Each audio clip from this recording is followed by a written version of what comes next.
Hey everyone, welcome to Otaku Talk. It's me, your boy, your host, OD, and today we'll be doing a full entire review of the Netflix One Piece live action series. I'm really excited to do this. Before I get into it, let me just let you guys know the structure of how this review is going to go. I'm going to do the quickest of Spark Notes of episodes 1 through 8.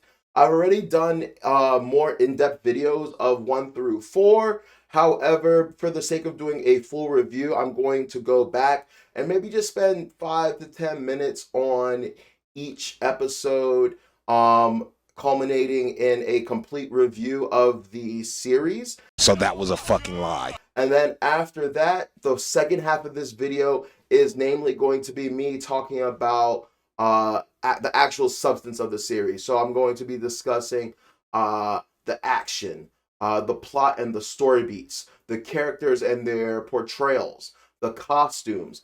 I'm going to talk about what I think the series did really well. I'm going to think about what the series did poorly, in my opinion, or fears that I have for the series, as well as many other things that this show has brought to light and is going to be important for this story, such as social impact. Are we getting multiple seasons? What I expect to see for multiple seasons? So a little bit ambitious on my part. I do not look forward to editing this, but I think it's going to be a fun video to do. So anyway, without much further ado, let's get in this review. I personally think that the One Piece live action had a phenomenal opening. Starting off with the maps, gives you that kind of Game of Thrones series feel where we have all these kingdoms and all these landscapes, right? We get a similar kind of feeling with One Piece where we have all these islands, and One Piece is just constantly dropping all these like tidbits of information and Easter eggs for the fans. By the way, this is not an Easter egg video. I'm not going to be getting into the Easter eggs. I might casually mention something that was cool here or there, but the primary focus of this video is not to pick out all the Easter eggs. So let me make that abundantly clear now. I think that the scene with Roger was excellent. The cinematography was amazing. I love the set.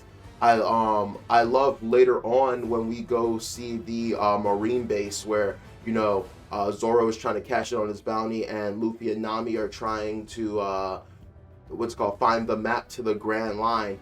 Apparently, it's a country in, I forget exactly where the country is, but it's an actual village, and what they did was superimpose the Marine base on top of it, and I thought that was super cool.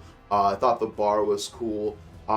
Something I will mention later on in this review, though, is although certain specific sets I think were amazing and really gave a good idea of the landmass and landscape of the various places that we're going to go, I do think that we're going to be limited in both funding, time, and I was going to say budget, but budget is funding, isn't it?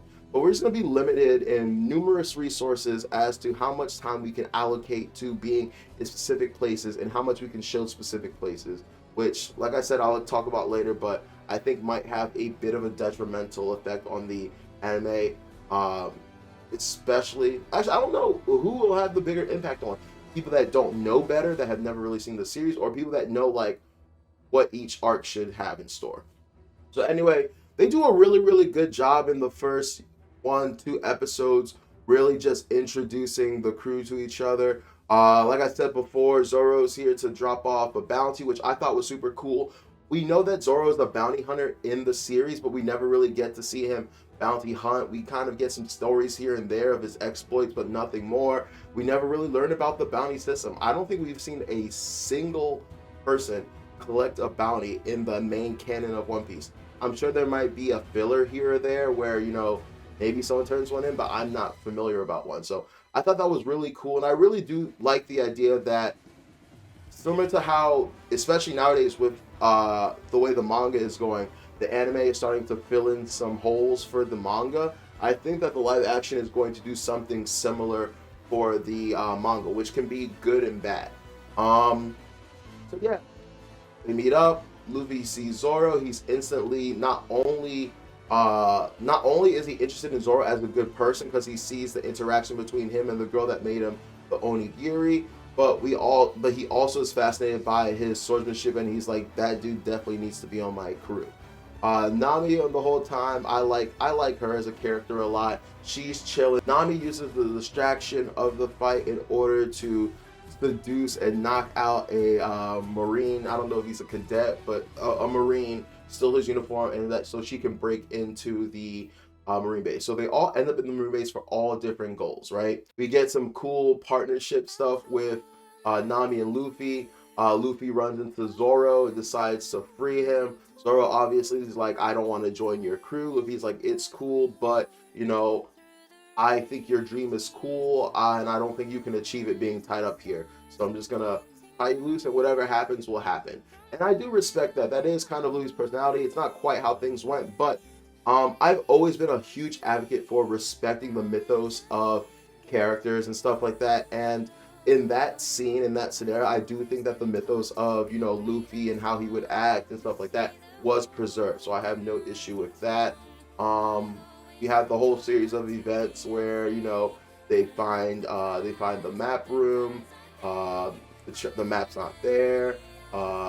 Luffy and Zoro, not Luffy and Zoro, Luffy and Nami go to find the Grand Line map in Axeham Morgan's office. Morgan runs into them.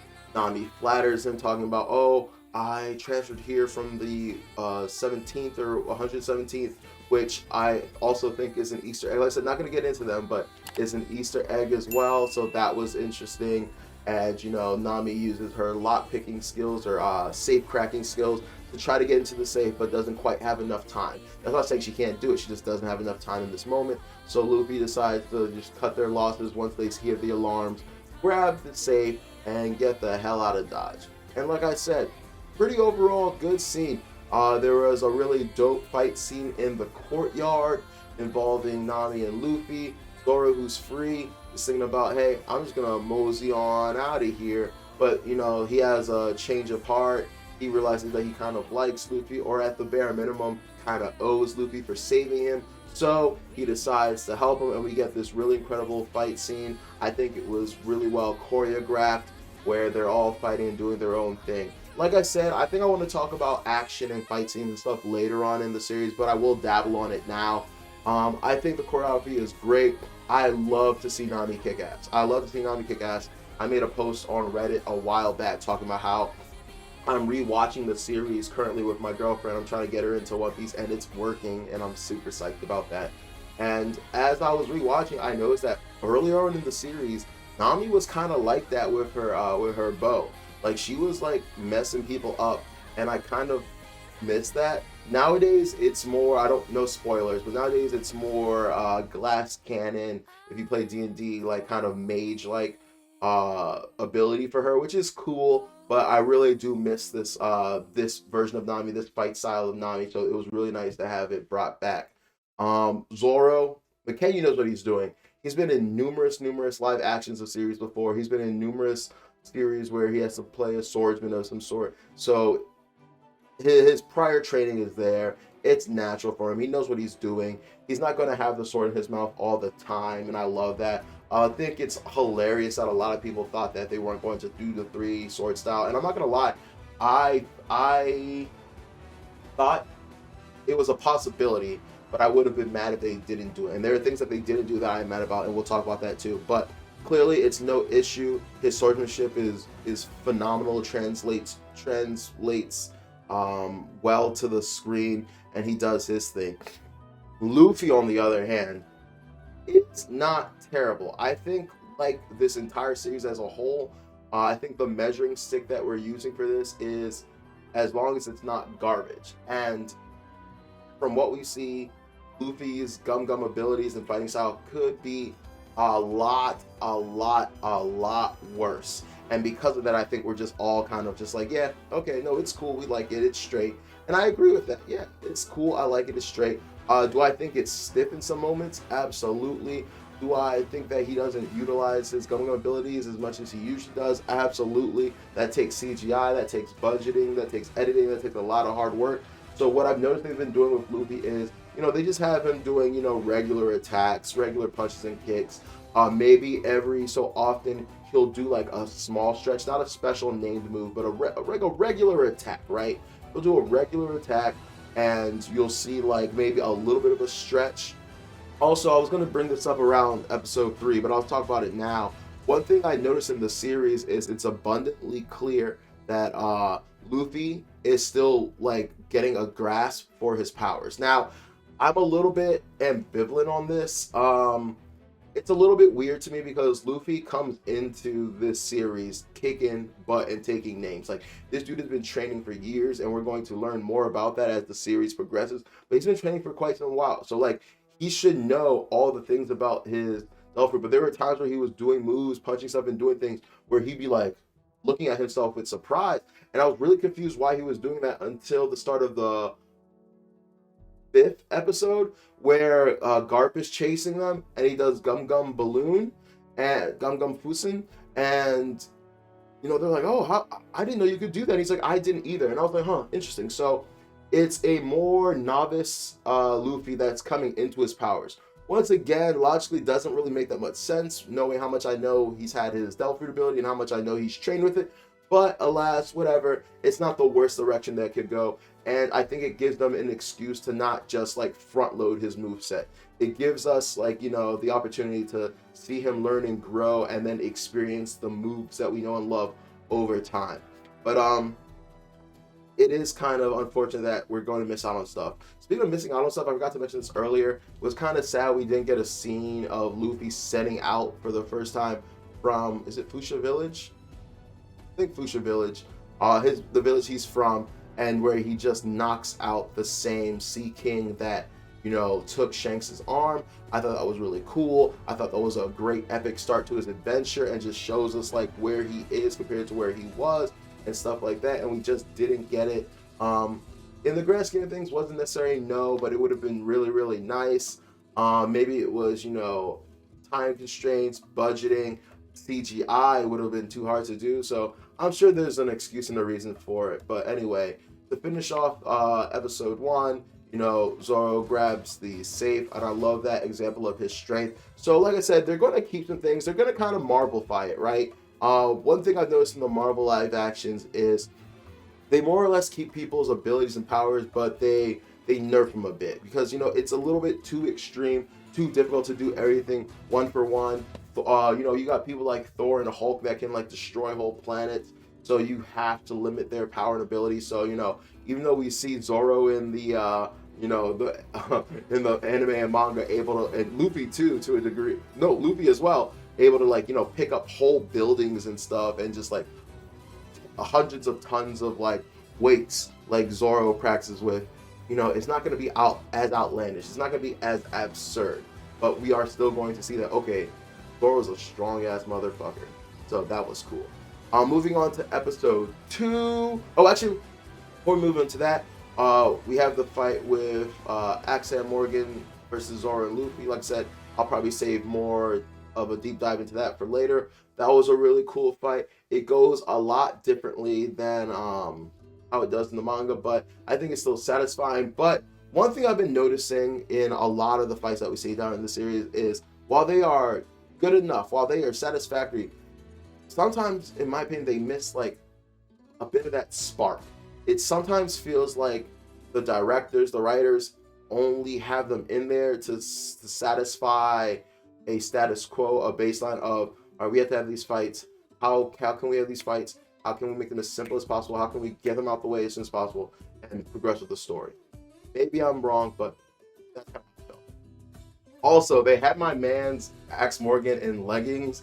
I hated that shit. It looked kind of corny and cheesy. I know that the series is going to be campy. I'm prepared for that, but in my envisionment, first of all, Morgan's supposed to be, I feel like I should say this for character portrayals, right? I don't think Morgan's is big enough a character for me to dedicate like a big section of him in the character reveal, so I'll just say the part now.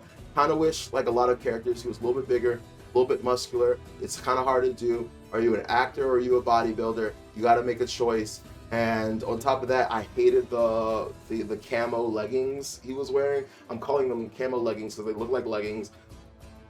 In my interpretation, it was more of cargo, like cargo pants, right? So I really wish that like it was camo cargo pants instead of what they gave him. So moving on, we go on to the ship that Nami stole from Buggy Pirates. There's a barrel that they find, and so they open up the barrel and a flare comes out, which is very funny because I mentioned this in my other review. This is something that happens in the series, but not at this time.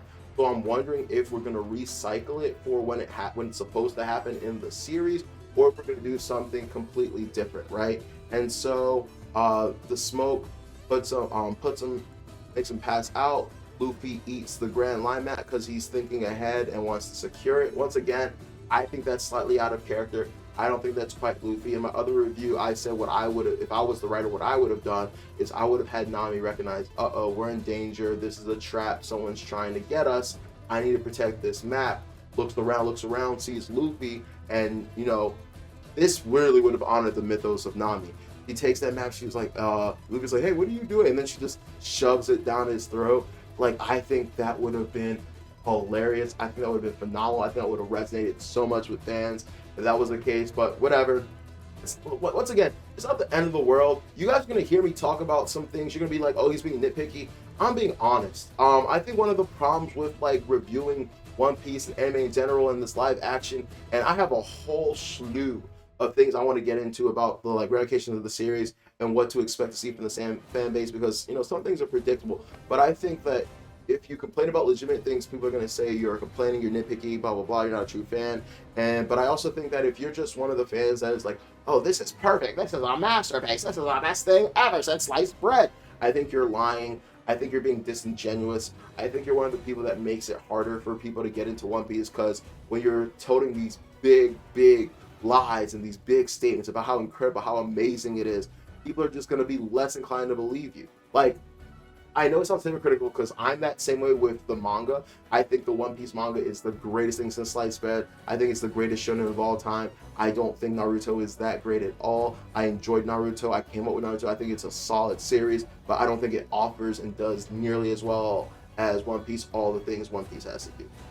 I digress on that. I segued a little bit. Anyway, they wake up and they're under capture by Captain Buggy. We find out that he has taken this village under hostage and put him under this circus tent. It was really a really clever way to establish, you know, Buggy's whole circus theme motif, while also not, you know, putting a lot of time, effort, and budget and set work and stuff to building all of what was it? Not Orangetown, not Syrup Town. Is this one Fusion Village? I forget. Anyway, in order to not do that, but I think that continually doing stuff like this is going to have negative impacts on the series. Once again, gonna say that for later on in the video. I'm sorry I keep saying that. I'm not good at structured videos. I just want to talk about what I want to talk about when I want to talk about it. But I just think that there are just so much little, just like diamonds and golds in the interactions of the crew. Like, one of the biggest things about One Piece is their world building, their interactions with others and stuff like that.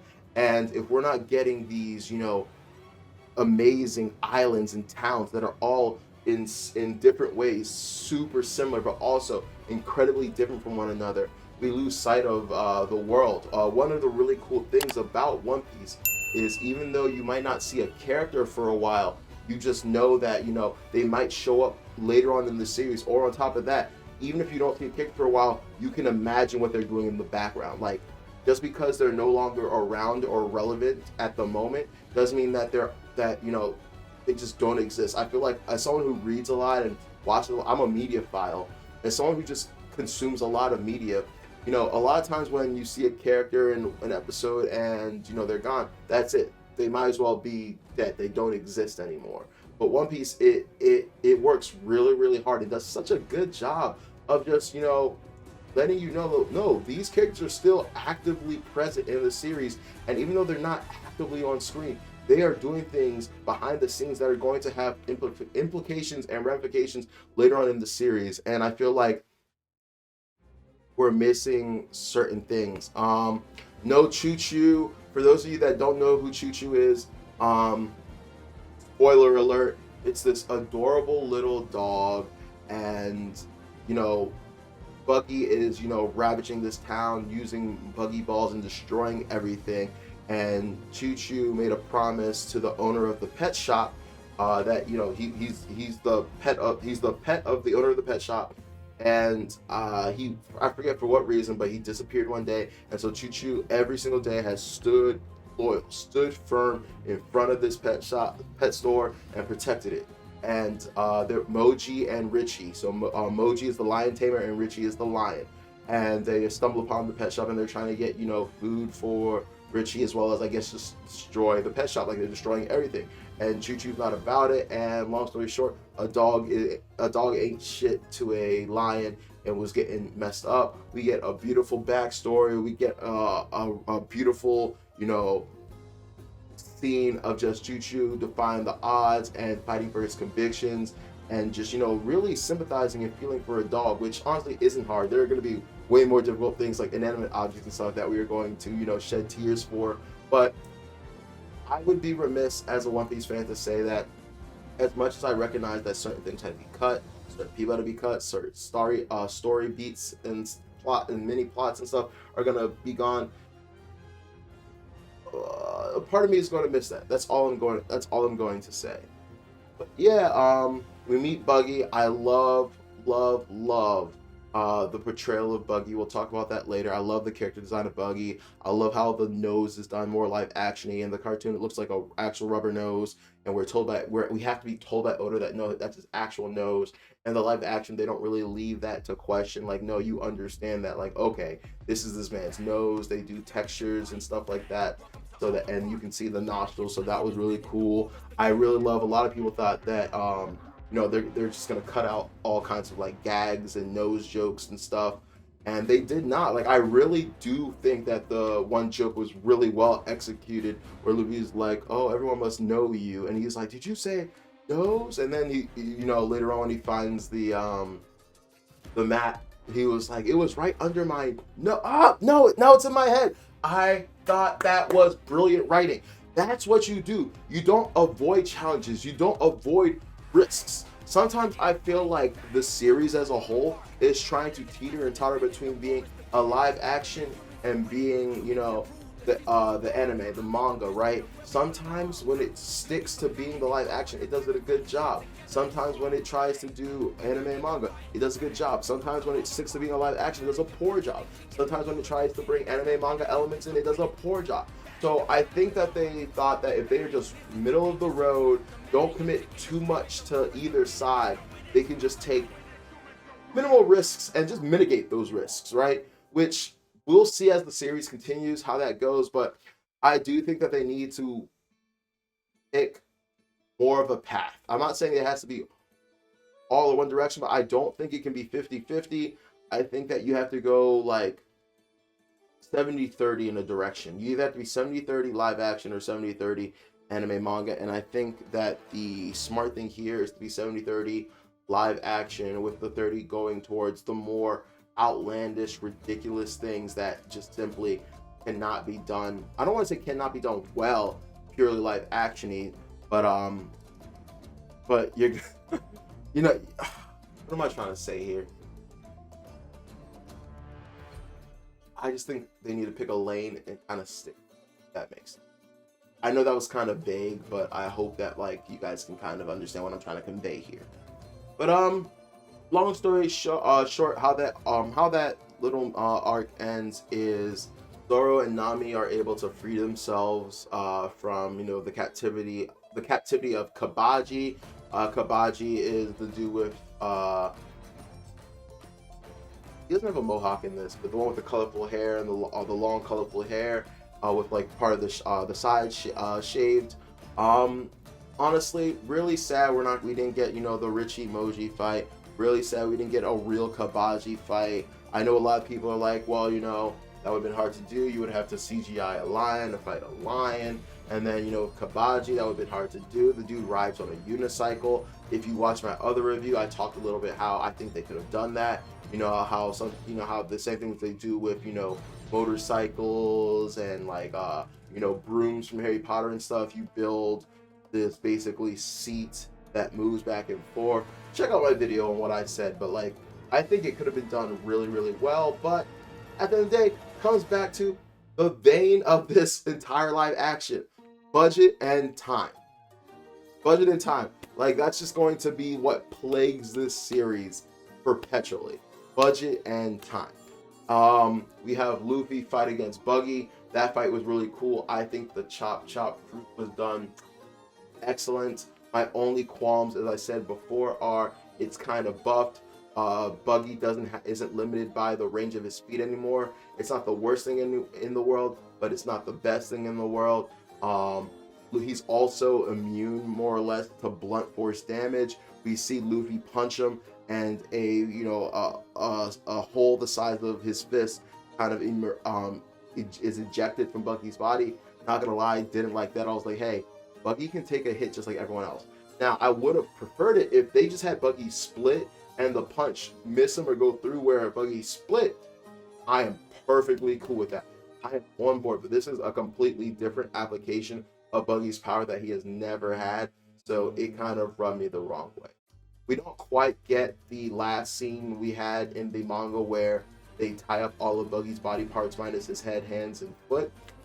Instead, honestly, I do kind of like this better because it kind of makes a lot more sense for the live action, where there's a bunch of like barrels and crates and stuff lying around, and Luffy just uses his abilities to fling the various body parts into the chests and crates and stuff while Nami locks them up. I thought that was a pretty good execution.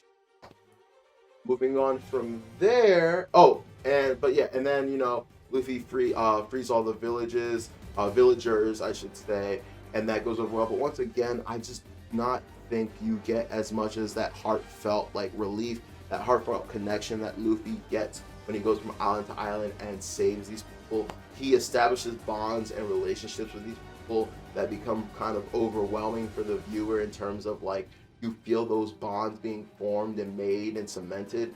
And I just did not get that. It was simple, oh, thank you so much, kind of stranger, just kind of ran into you, blah, blah, blah, yada, yada, yada. So like, not the end of the world, but it's substance missing, right? It's like, have your mom's favorite home cooking. You know how it tastes. Your mom's the best chef in the world. Her food is bar none the best. And someone comes along and it's like, oh, I can make that dish. And you're like, all right, cool. And they make that dish and you're like, I mean, it's not bad. It's not a bad dish, but it doesn't hit the same way. It doesn't hit the same way as the home recipe. Okay, gonna try to keep this going through because if I do in-depth reviews of each of these, they're gonna take forever. So episodes 3 and 4 take place on Syrup Village, and this is basically Usopp's story, right? And so we start off, we meet Usopp. He's working on a ship dock. It's owned by Kaya, his friend. I really like what they did there. Before we just get this vague story about her being rich and she lost her parents, stuff like that. Now, the live action has built a bit of a story around here, which I find to be really nice, really interesting. Luffy runs into Usopp immediately. They hit it off well. I just want to say I really, really, really like the actor for Usopp. I love the portrayal that he gives for Usopp. I think that he's one of, like, in my opinion, one of the top 3 portrayals in this series in terms of bringing the manga character to life. Usopp and Luffy hit it off immediately, and Usopp takes Luffy and the crew to Kaya's mansion, and that is essentially where the rest of the entirety of the series takes place. Zoro recognizes Captain Kuro, but he doesn't seem to remember exactly where. He just gets this feeling like, I've seen you before, where have I seen you before, but he can't put his finger on it. Also, something interesting that they did was they tried to, they made a connection between Kuro and Axe-Hand Morgan, where Axe-Hand Morgan was the one that had captured Kuro originally before Kuro faked his death. We don't get the Black Cat, pirates. It's just Kuro and Butchie and Sham, and they sex swap Sham. You guys know how I feel about that. I think it's super cool to try, to get various types of people, individuals into movies. But at the end of the day, I think it is your duty essentially to try to keep things as much the same as possible. Yeah, you want to reinterpret. Yeah, you want to reimagine. Yeah, you want to do some creative licensing things. But I just think it's easier said than not easier said than done. But I just think it's best to try to honor and respect the source material as much as possible and only deviate from things that you feel have to be deviated from. So anyway, we get a little mansion mystery kind of deal going on because Mary essentially finds out that Kuro or Klahadore is actually Kuro and gets murked. Luffy eats a pot of poison at some point, so I guess we're building his immunity to poison early, so that was really interesting. There's a dinner where we get to learn more about the crew and they're getting dressed and stuff, and Nami asks Luffy, hey, how do I look? And Luffy's like Nami. And so that was kind of cute, that was kind of cool, just keeping the fun of like the kind of characters that these individuals are in Loop. There was one scene that had me dying because Nami is literally actively like robbing Kaya and like gets into Kaya's room, and Kaya immediately knows she's being robbed but literally could give two shits. I guess it's because one, she's so rich, it's like whatever. She seems to like the crew, and I think she honestly respects Nami and knows that there's like more than meets the eye with her and that she's not malicious in her attempts. But the part that absolutely killed me the most was the fact that like Kaya essentially goes, it's okay, you can steal from me, and then Nami gives her so much attitude and shit for it, and I thought that was absolutely hilarious. There's a really cool scene where Zoro gets thrown in a well, and we get an amazing backstory for him. We get his flashback where he's training on Shimotsuki Island, and we find out about Kuina, and now we have more of an understanding of his, motivations, like his dream, why he wants to be who he is, why he fights with the three swords. And so I'm glad that the audience gets to learn more and more about that. And, eventually, he's, as he's climbing out the well, as he's having his moment, as he's having his, like, Batman Returns, like, Bane crawling out the, like, well moment, it's paralleled with these flashbacks that just tell you, like, where Zoro gets this reservoir of strength and stoicism from and why he's the kind of person and character he is. So that was really awesome. So anyway, once everyone finds out that, like, Mary's been killed, I think that, like, Luffy's been poisoned, and they reintroduced the Marines for this part again. Yeah, everyone pretty much finds out Mary's been killed. Luffy gets framed for it. He's taken by the Marines, which once again, the Marines have a really heavy hand in the story right now. Some people I think are going to like this. Some people are going to dislike it. I'm in the camp that dislikes it. I did like here and there seeing some snippets of the Marines, and I was kind of hoping that we would get a situation where we get some, cover stories from the manga sprinkled in the live action, but they're doing their own whole thing, and I think it's a little bit too much. We're getting a little bit too much Garp. We're getting a little bit too much Kobe, and it bothers me tremendously.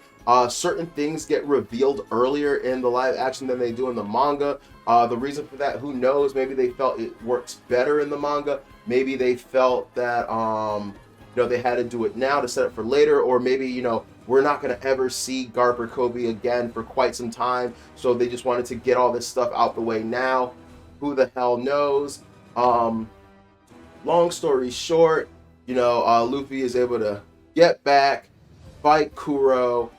Zoro gets out the well, gets his swords back, is able to fight Butchie and Sham, and they're able to overcome. The fight sequences were dope. All the fight sequences involving Zoro are really good. McKenny's a great actor. He's great at choreography. He's been doing a lot of swordsmanship stuff. He's been an actor in so many live actions that he just gets it by now. I think that he's been training in swordsmanship for like a long time, if not at least playing various characters that fight with swords. He was a character in Rurouni Kenshin, so you know there was a lot of training there. So pretty much all his fights are amazing.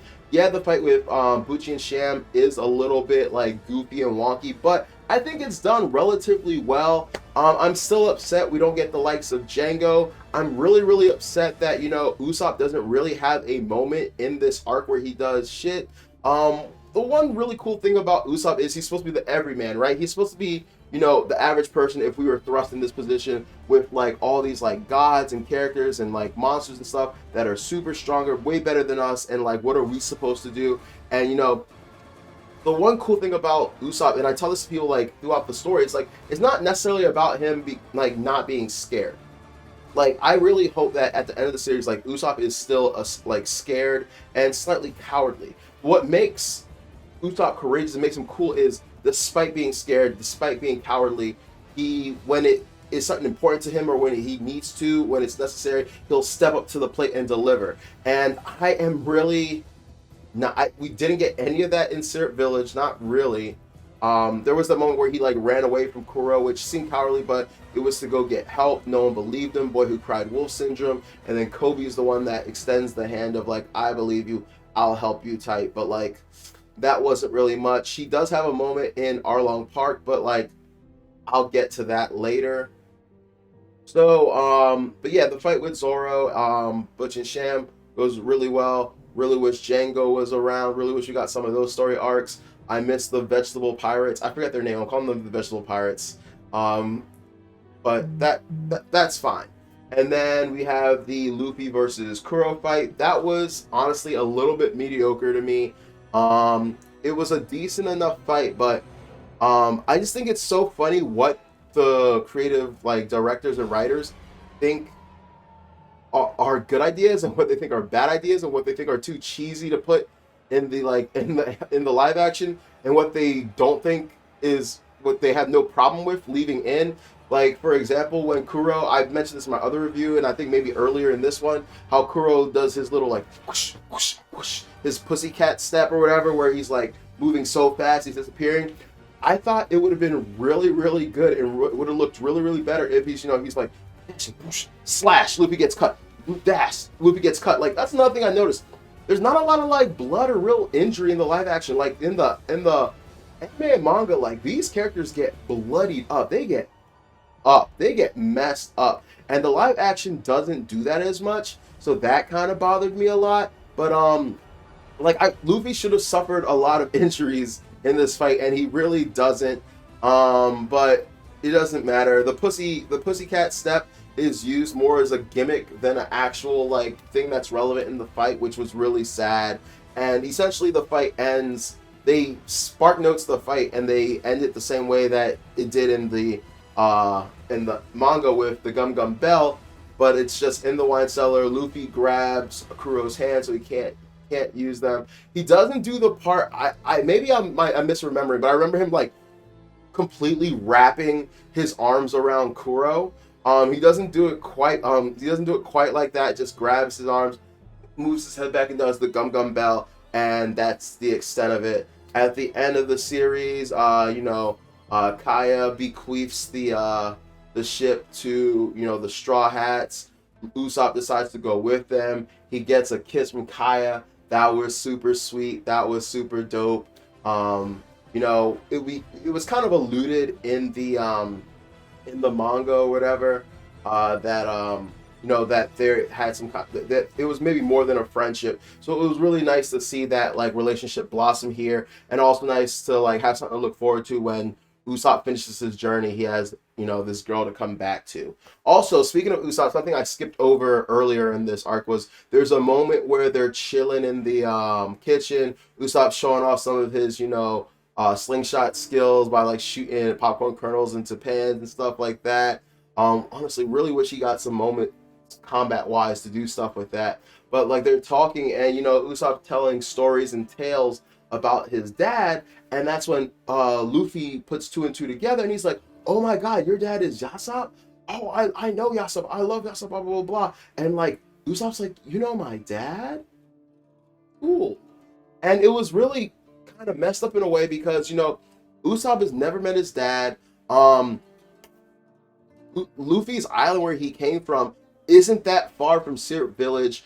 The red hair pirates before, you know, Luffy ate the gum fruit used to frequent this island all the time. So I'm sure if they wanted to, they could have frequented Syrup Village at any moment. So it just kind of presses the issue of kind of how much of a dick his dad is and how sad it is that, like, you know, Usopp never has really met his dad and has to tell stories about him that he's either just kind of heard or he had to kind of make up. But he runs into this guy that actually not only knows his dad, but like repeatedly got to meet him, and his dad seems to have enjoyed spending time with, and that has to hurt. So I really like that. So moving on to the Baratie.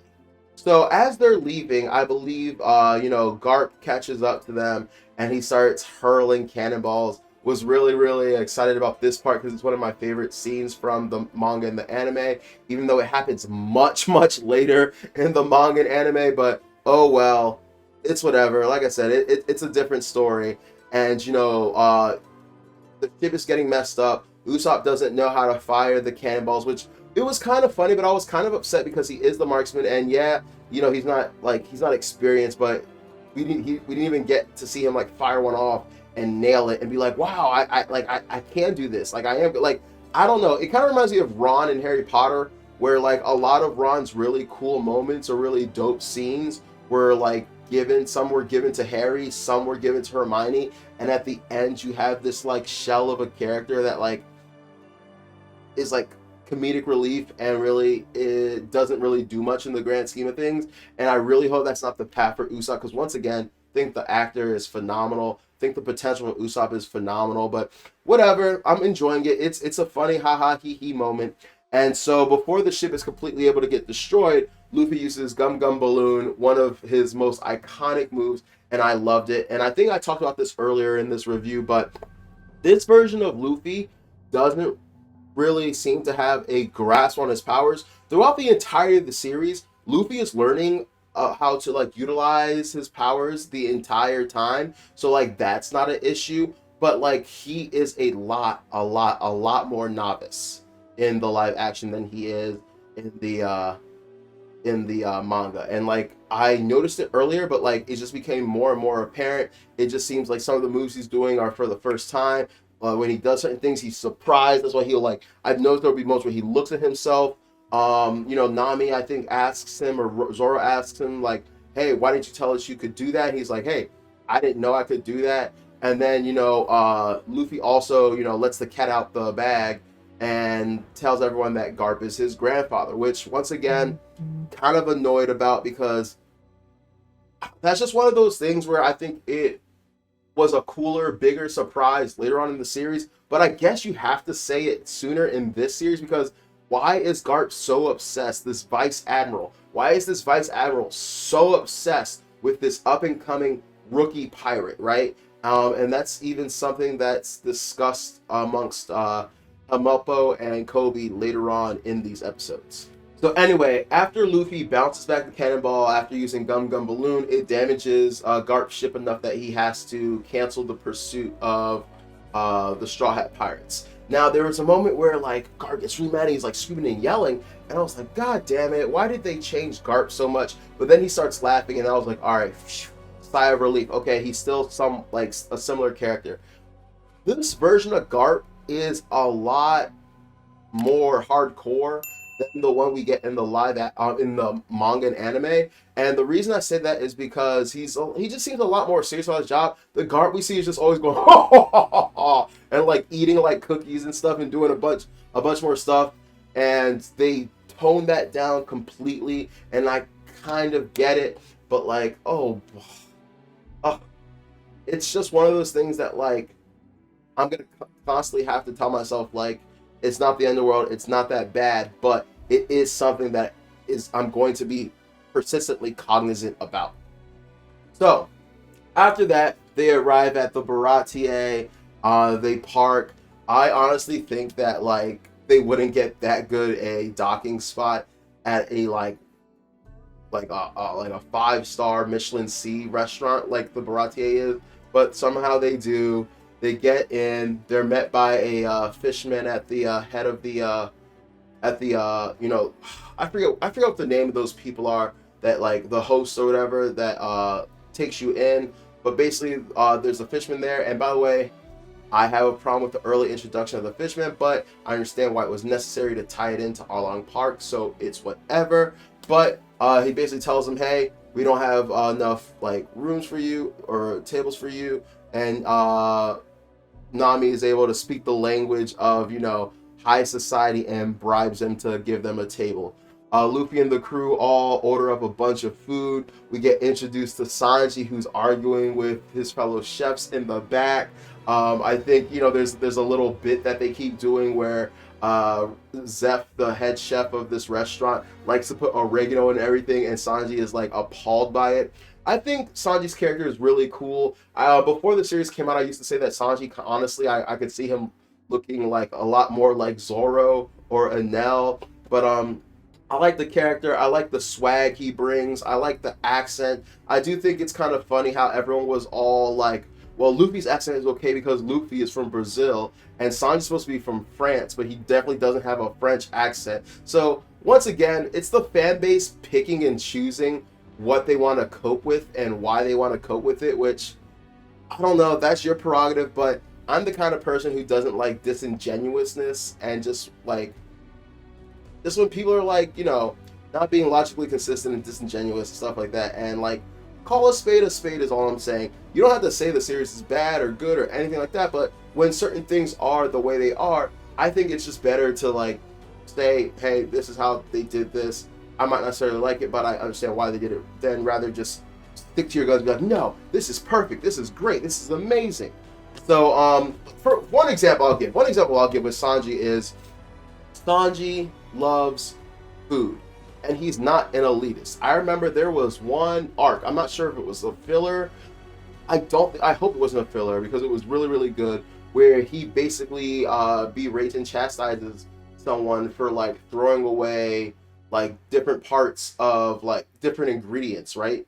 Because they're not the high quality ingredients. And he's like, hey, I know these aren't like the best parts of the ingredient, but they're still usable. It's a waste of food to get rid of these. Like there's people that can't eat, and this is waste, yada yada yada. Use the whole thing, and he makes a meal. I think he has like a cooking competition against the person and makes a meal purely using like the undesirable parts of ingredients, and his overall meal ends up being way better than the meal made by the person that used the actual best parts and the best cuts of the meat and stuff like that. And that's the Sanji I know and love. But this Sanji is kind of snooty. He's kind of like, oh, this food is shit. This food is like blah, blah, blah. And that kind of rubbed me the wrong way. Once again, it's a different interpretation of the character. It's not, I'm not gonna lie. It's not a bad interpretation. I was gonna do like the whole middle ground thing. It's not a bad interpretation. It's just a different one. No, I think it's a bad interpretation. I didn't like it. I'm just gonna say that. But anyway, Sanji is serving them. He's being a real dick about it because he got kicked out of the kitchen.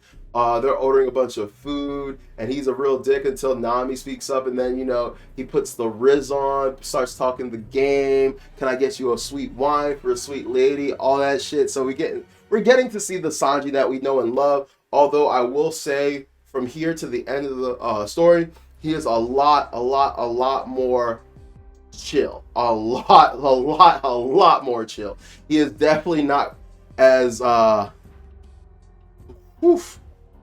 he's not as much as the Sanji from the manga and anime. And honestly, I saw that because a lot of people, especially women, have an issue with Sanji.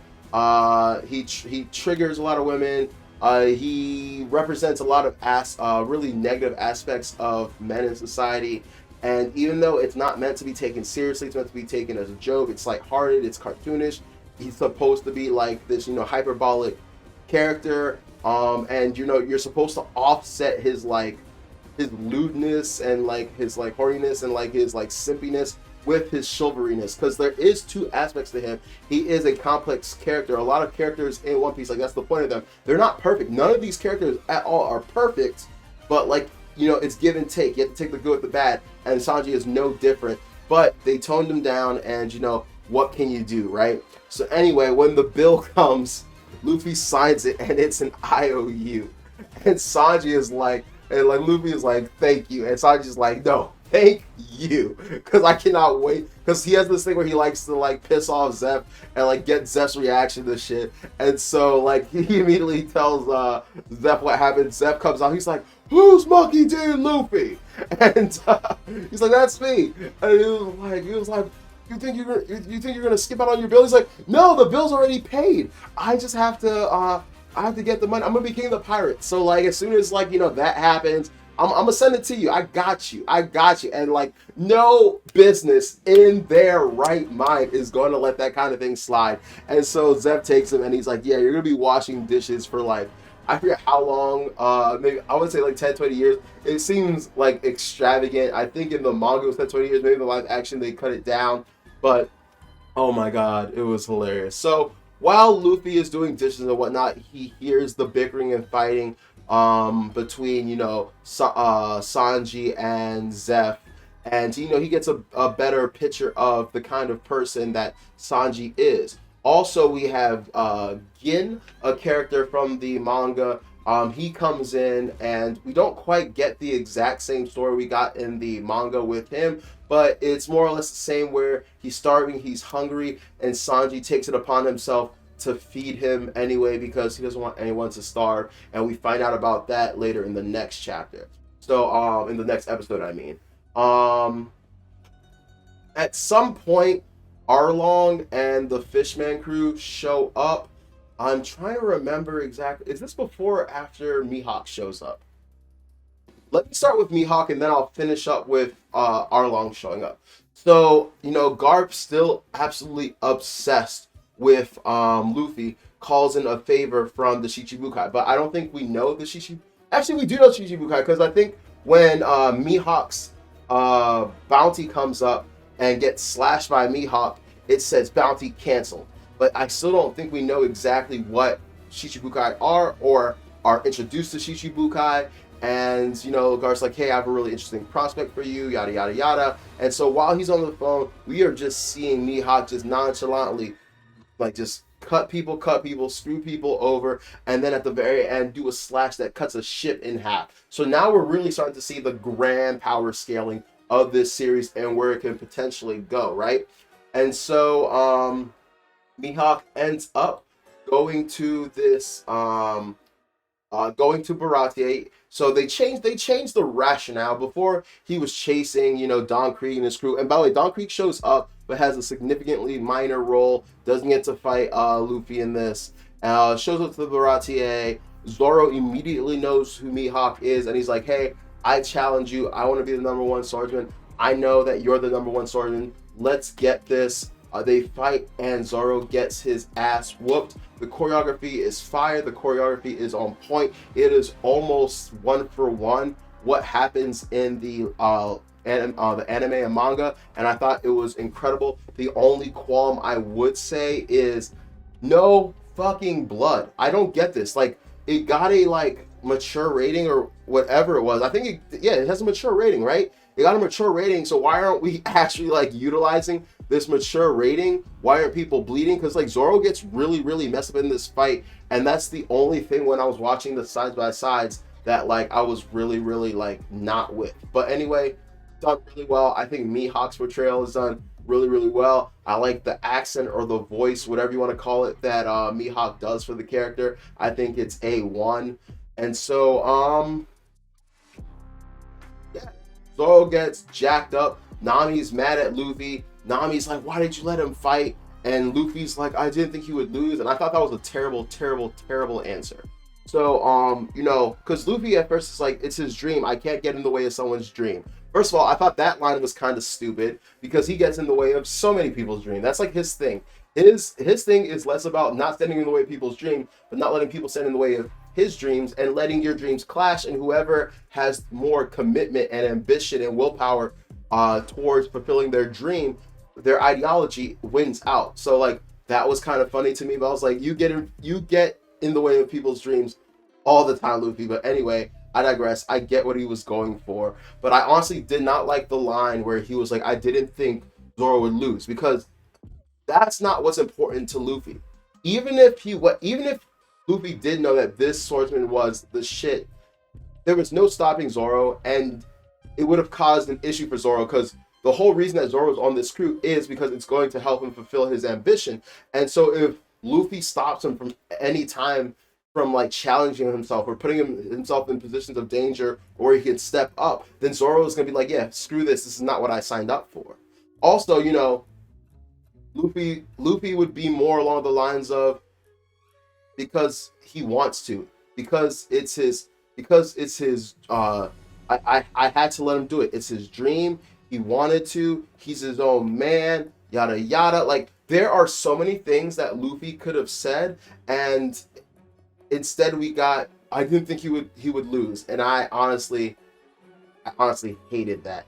And so we get some really touching moments where, you know, Mihawk doesn't strike him down. He earned, you know, Zoro earned his respect, but, you know, Zoro lost a lot of blood. He's out for the count. You know, they're nursing him back, and, you know, he's unconscious. And while they're nursing him back, you know, all the various Straw Hat members are talking to Zoro, trying to get him back. I think Nami is reading him a book. I like this little Easter egg. It was the story of Nolan. So like I said, we're getting a couple things from later on in the series. Now, I don't think this is that big a deal, and I think it'll help us tie it in later when we do learn about Nolan and Skype and stuff like that. And I really love that scene where, you know, basically from what we hear of the story Nami's telling, the point of the story is to tell people, like, you know, not to lie, right? And when Luffy hears it, Luffy, and this is just like a great perspective on who Luffy is as a character in the first place. Instead of the moral of the story being like not to lie, it's like, darn, it's so sad that no one believes him. And like Nami's like, that's not the point of the story. And he was like, you know, sometimes stories have multiple points. And that's another really, really big, important thing about One Piece is people are going to tell you things all the time. People are going to try to control what information you know, control what you think, but control what you believe. And a lot of One Piece is find out for yourself. Don't take things at face value. You know, experience things for yourself, because you can be told one thing. You can be told someone's a bad guy. You can be told someone's a good guy. You can be told someone's a thief. You can be told someone's this side or the other. But until you get to know them yourself, until you experience what they're going through yourself, until you put yourself in their shoes and like all these things, then you can't know. So anyway, there's another part coming up where, you know, the fishmen swim up to Baratie and they're looking for Luffy because they were told he has the map of the Grand Line that they were after, right? And so, you know, Zeph being the G he is, he's not trying to give up this dude, even though he doesn't even really know Luffy or like have, you know, any kind of attachment to Luffy. But I think it's just a point of principle to him to not just give this dude up. And, you know, Arlong shows up. He's immediately like very, very rude to the host, who's a fishman, and he immediately starts going on this tyrant and tear about like racism. I honestly was not a big fan of this at all. I was not a big fan of this at all, mainly because I really liked the aspect of being like surprised in Fishman Island when we find the depths of this, right? So during like Arlong Park and stuff, we get this idea, we get like clues and allusions that like fishmen are treated less than, but it's never like explicitly stated or like a point is made about it, right? It's never like completely on point. But no, there is no qualms, questions here at all.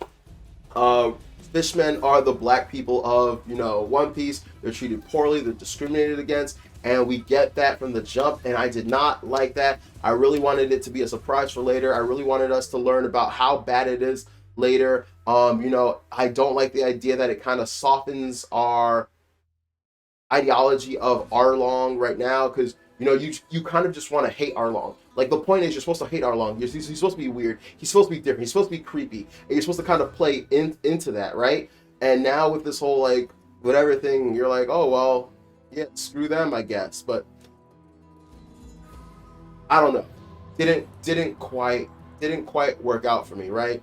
Anyway, long story, you know, anyway, Zeph does his best to try to, you know, de-escalate the situation, defuse the situation. Doesn't work. I honestly hated this. Zeph shows up with a pistol, shoots Arlong. it doesn't do shit to Arlong, and then he gets fucked up. And I was like, come on. So are we just gonna nerf a bunch of like earlier characters that do things? And once again, you're gonna get the bandwagon of people that are like, he has a peg leg. What did you want the actors to do? Blah blah blah. Yada, yada. I'm like, this is One Piece. Right now, you guys don't see it, but one compromise leads to another compromise, leads to another compromise, leads to another compromise, and soon enough, we have these chain reactions of compromise where eventually the adulteration is going to reach a point of no return.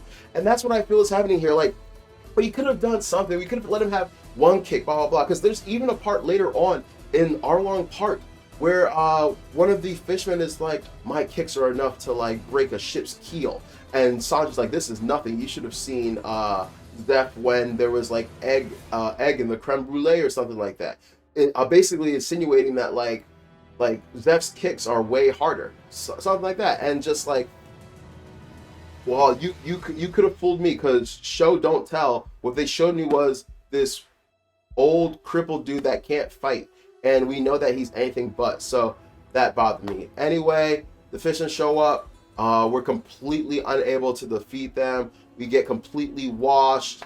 Nami leaves with them. Arlong fucks up Luffy, throws him in the water, and that essentially is the end of that. Luckily, Sanji's there, takes off his shirt, which, by the way, I'm surprised I haven't seen enough like memes and posts on like Reddit and Facebook with Sanji with his shirt off, because I saw that and I was like, oh lord, the girl's about to go crazy. We thought it was going to be Zoro, but it's going to be Sanji. So I'm really shocked I didn't see enough about that. I didn't see enough smut about Sanji, so that was really interesting. But never say never. Maybe we'll see it soon enough. But yeah, all that happens, and they decide to head to, is the next place Cocoa Village? Yeah, the next place is Cocoa Village, and Sanji decides to join the crew. And yeah, he did have a conversation with Zeph, and Zeph tells him that staying here is quitting. Staying here is actually giving up. They try to do the story beat from the manga in a different way, but I'm just gonna be real. I didn't like how they did it. Sanji was just like not super eager to go, but like he goes a lot easier than I would have liked, and also he's a lot more down for the Straw Hats really quickly than normal. So I just thought that to be really, really interesting. But I really missed the emotional aspect of all the chefs in the Baratie being like, oh, your food is shit. Oh, get out of here. We don't want you here. Oh, you're a waste, blah, blah. Like, that moment I thought was really cool. And then, like, he realizes, like, later on that, like, they were just doing that. Not later on, like, as they're leaving, that he was just doing that to, to just get him to leave, because he wants him to live his life. And then he has that moment where he's like crying as they're leaving. So that was sad. Also, I can't believe I almost finished up talking about this section without talking about the flashback. So we get the flashback of Sanji and Zeph when they first meet. Zeph is, the captain of the Cook Pirates, and they are pillaging a ship. There's a giant ass storm, which results in him and Sanji being stuck on this rock, right? So basically, Zeph gives him this giant bag of food, and he takes this even bigger bag. And he's all mad. He's like, why do you get that big bag? He's because I'm like 3 times your size, which honestly, I agree with. I completely agree with. Like, what are you talking about, kid? And so, also something I really liked is in the anime and manga, it's just like actual food. In the live action, it's like canned food, which I thought made a lot more sense. Because like, yeah, okay, perishables. That other stuff wouldn't have lasted forever. So I forgot how many days it is. It's at least a few months, right? It's not a few months, a couple months, right? They're out there. There was one scene where Sanji is eating moldy bread, and all I could think to myself is like, why didn't you eat the bread first? Like, why didn't you eat the things that like would go like bad first? But anyway, I digress. And they retell the story. Honestly, they retell this story essentially beat for beat of waiting, starving, and then Sanji being out of food, losing his mind, deciding he's gonna go over to the other side and either fight or kill Zeph for his food. And then he gets over there and Zeph's missing a foot, and then we all have to deal with the fact that like oh shit, like he not only didn't have food this whole time, he's been living off of nothing but he cut off his own leg in order to survive, and at no point did he like go out of his way to take this food from this kid. I thought that was great, but I don't know why. Maybe you guys can explain to me in the comment section. It didn't do it for me. I don't know why, but it didn't hit the same way it hit in the anime and the manga. Sanji wasn't shriveled up. They try to make him look like famished and stuff, but like it wasn't good enough for me. Like he was like shriveled up. They really, both of them were really shriveled up. And we actually get the scene in the manga, not so much in the anime, where he takes that giant rock and we don't ever get to see him cut off his leg, or at least I don't believe so. I can't remember at the moment, but I don't believe so. Like I feel like a lot of that took away from the overall gravitas of the situation. But like honestly, I do think that a lot of first-time viewers are really going to enjoy that scene. I think I've said this before, but a lot of the qualms that me and other like actual fans of One Piece are going to have are making direct parallels and comparisons to the live action and the anime and manga, and just being like, I like the way the manga did this better. And what can you do? And now, the final 2 chapters of the live action, Arlong Park. So Nami leaves with Arlong after convincing him to just chuck Luffy in the water and forget about him and go. And so the rest of the crew ends up going to Kokoyashi Village. Arlong reveals to Nami that they haven't paid their tide, and so that they're going to be destroyed. So she essentially not only has to go and collect, but has to, confront and face all the villagers that, have known her from a child, and let them know, hey, need your money now, and if you don't get it to me, village is going to be destroyed. Now, Luffy, true to form, cannot possibly imagine that Nami is actually a bad person, that she's actually a traitor. Meanwhile, Zoro's like, nah, she definitely is. Sanji's being a simp, and he's like, there's no way she could be. Usopp, you would think Usopp as the Lion King would recognize someone else who's lying or telling a fib or like hiding something, but he doesn't see it either, right? We get introduced to Nami's sister, Najiko, which another race lift, also terrible wig. Honestly, Jesus Christ, wish they did so much better here. She just looked cheap as a character, but I digress.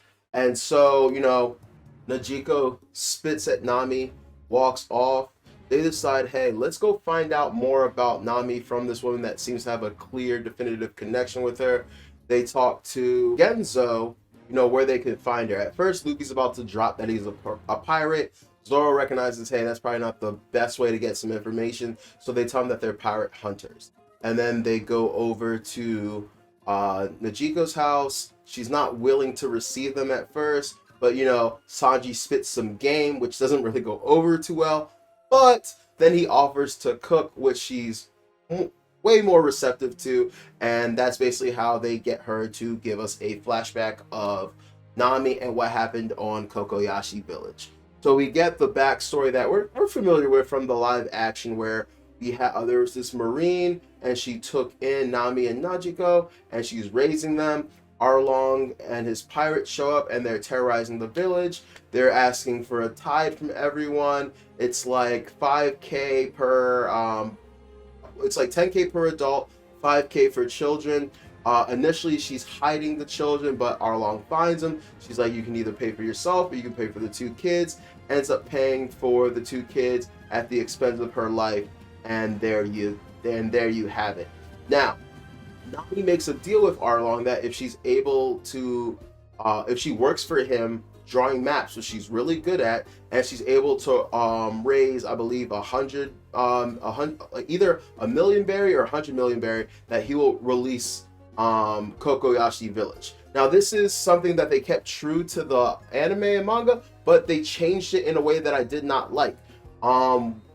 I thought it was super, super cool, super amazing, and it just tug at your heartstrings, where in the manga, we find out later on that the entire time, everyone in the village actually knew what the sacrifice Nami did, and that they were just kind of playing into it, that they were intentionally being like, not so mean, but like we're outcasting her because, one, they felt shame because they're adults and they had to put the whole weight of the village on this little girl, and they felt like it would make it easier on her if they didn't think. They thought it would make it easier on her for her not to know that they knew. So it was a real complicated thing, and sometimes in anime and manga they do these weird things where it's like, why don't you just talk to the person? Why don't you just tell the person? But this is an instance where I thought, no, this works really, really well. They don't go this route. The villagers really have no clue what Nami is doing, and they actually legitimately hate her. And like, I guess some people could say like that makes more sense, and like it would be crueler if it was the other way. But I don't know, just something does not work quite as well in this other direction. So while this is happening, we have the side story with the Marines and Garp again. Garp is looking for Straw Hat. Zeph, once again, is a real G, holding it down, doesn't want to tell, doesn't want to snitch. And so he does what he did with Arlong and offers this man some food. And, I love how Garp's second in command comes up and is like, no, we don't want any of your food. And then Garp's like, hold up, wait, calm down. Let's not get in a rush now. What kind of steak is this? Medium rare? No, rare. Oh no, I want mine super rare. And so Garp and Zeph are shooting the shit, catching up. Garp eventually cuts to the chase, and he's like, all right, let's be real. Like, this steak was banging and stuff, but like on some real shit, I gotta find this pirate. He's like, I can't tell you. He's special. He reminds me of Roger. And Garp kind of takes that in two ways, because for fans like us, we know that Garp and Roger were actually good friends. They were rivals and stuff. So like they hit him on that side, but also as a Marine, he's like, I can't be hearing that because that just exacerbates like all the fears that I had in the first place. So that was really, really interesting as well. I forget if it was in these two episodes or one of the earlier ones, but Kobe was giving Garp shit for chasing after Luffy when there are other worse pirates out there, and he thinks that the Marines as a whole are corrupt. So that was happening. So speaking of the Marines being corrupt, there's Nezuko. I believe I said that right. And the reason that Kokoyashi Village has been under threat for so long, because I don't think they talk about it so much in the live action, but in the manga you find out that there are Marines stationed around islands, and their job is to protect these islands, check in on these islands to make sure everything's going well. And so the Marine that is assigned to this island, Nezuko, he's getting paid off by Arlong. They have an agreement. They have an established rate of pay where, hey, I pay you this much and you keep the Marines off my back so they don't send anyone actually capable of defeating Arlong to this island. That way he can maintain his reign. And Nezuko's getting greedy, and he basically tries to extort Arlong, which he ends up successfully doing. However, Arlong finds out that Nami has that secret stash of 1 million or 100 million berries, and he's like, okay, I think I can do us both a favor, right? So he sends the Marine over to Nami's hiding place, where Nami is with her sister, and she is at first getting blasted because the sister sees her digging up her grave, and the sister already doesn't fuck with her because she's like, hey, you abandoned, betrayed us, you sold us out. And then during the whole interaction, she finds out, oh, Nami had a deal with Arlong. She was saving up this money to free us from the village. She's been selfless this entire time, and now it was all for naught. Now Nami has to just sit there and watch as Marines take her hard-earned money that she has been saving since she was a child to free her village, and completely gets rid of it, and she has to start at square one, and it is a tear-wrenching, gut-wrenching, heart-wrenching scene where she is just completely lost her shit. Her mental foundation of just, think about things in life. There are times in life where you're just like, if I can just make it through this day, if I can just get through this thing, if I can just get this paycheck, if I can just get this promotion, blah, blah, blah, yada, yada, yada. And that's the main thing that you've been living towards. That's the main thing you've been working towards. And then in a moment, it was taken from you. And we get that. We get that from Nami, and it was incredible. And she screams, she's powerless. She screams, Arlong! And she starts stabbing herself in the arm. And I love that scene. I thought because of like all the other scenes that they would definitely like get rid of that because I was like, there's no way they're gonna have her stab herself. There's no way they're gonna have her do it multiple times. But no, they actually have her do it, and I loved it. There are times where, once again, I think creative license shouldn't have been taken and creative license should have been taken. And she goes, Arlong, Arlong.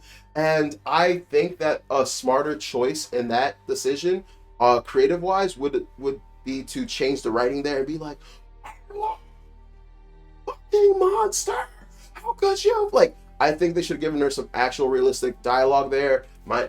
Other than just screaming Arlong, Arlong, Arlong, and repeatedly stabbing herself. But that's just me. But we get another scene where Luffy comes over and stops her from stabbing herself, and she's like, I thought I told you to leave, and he's like, you did, but I'm not. And that's when she finally succumbs, and she's like, please help me. And he's like, of course I will. And then he says it again, of course I will. And then he does, of course I will. Hated it, thought it was corny.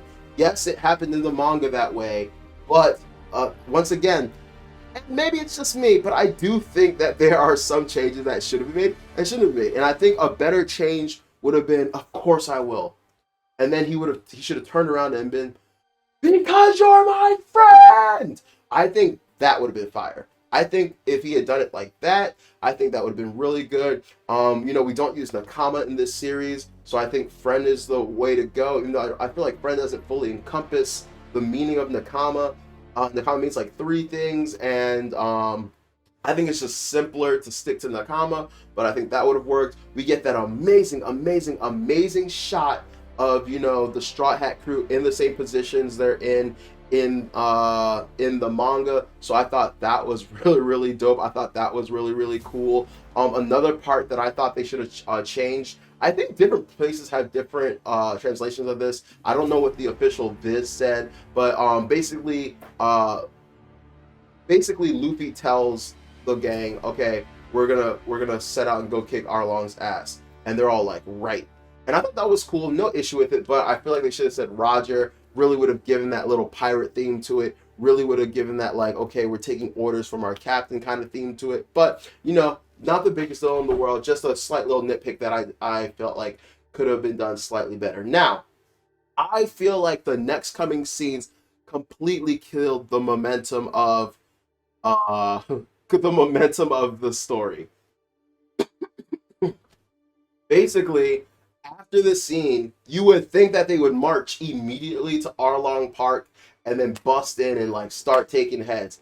But like there's like several scenes in between that completely, in my opinion, kill the entire momentum of the scene. We have the villagers coming over like, we heard about what you did. We're here to like take vengeance. I really wish that it happened beforehand. I think they should have done that scene beforehand. I also really wish that we had, Johnny or Yasaku or someone to fulfill their place who stops them from entering Arlong Park, and they're like, hey, this group of pirates, they're strong. I've witnessed them. They're gonna take care of this. Instead, we don't quite get anything like that, so that was kind of sad. So I felt like that scene kind of killed the momentum, but it's okay. Also, I didn't mention this earlier, but we don't have Hachi, and we don't have is it Momu, whatever, we don't have them. Mumu obviously is, budget CGI issues. Hachi also probably budget CGI issues, trying to do an octopus with like 6 arms and swinging 6 swords. Really sad it took away from a Zoro fight, but what can you do? Also, I was really upset because people were telling, I have been saying that Hachi isn't in the live action, and people were like, yes he is. And so I just found out, like, not even like just today, who they're referring to, and this is not Hachi.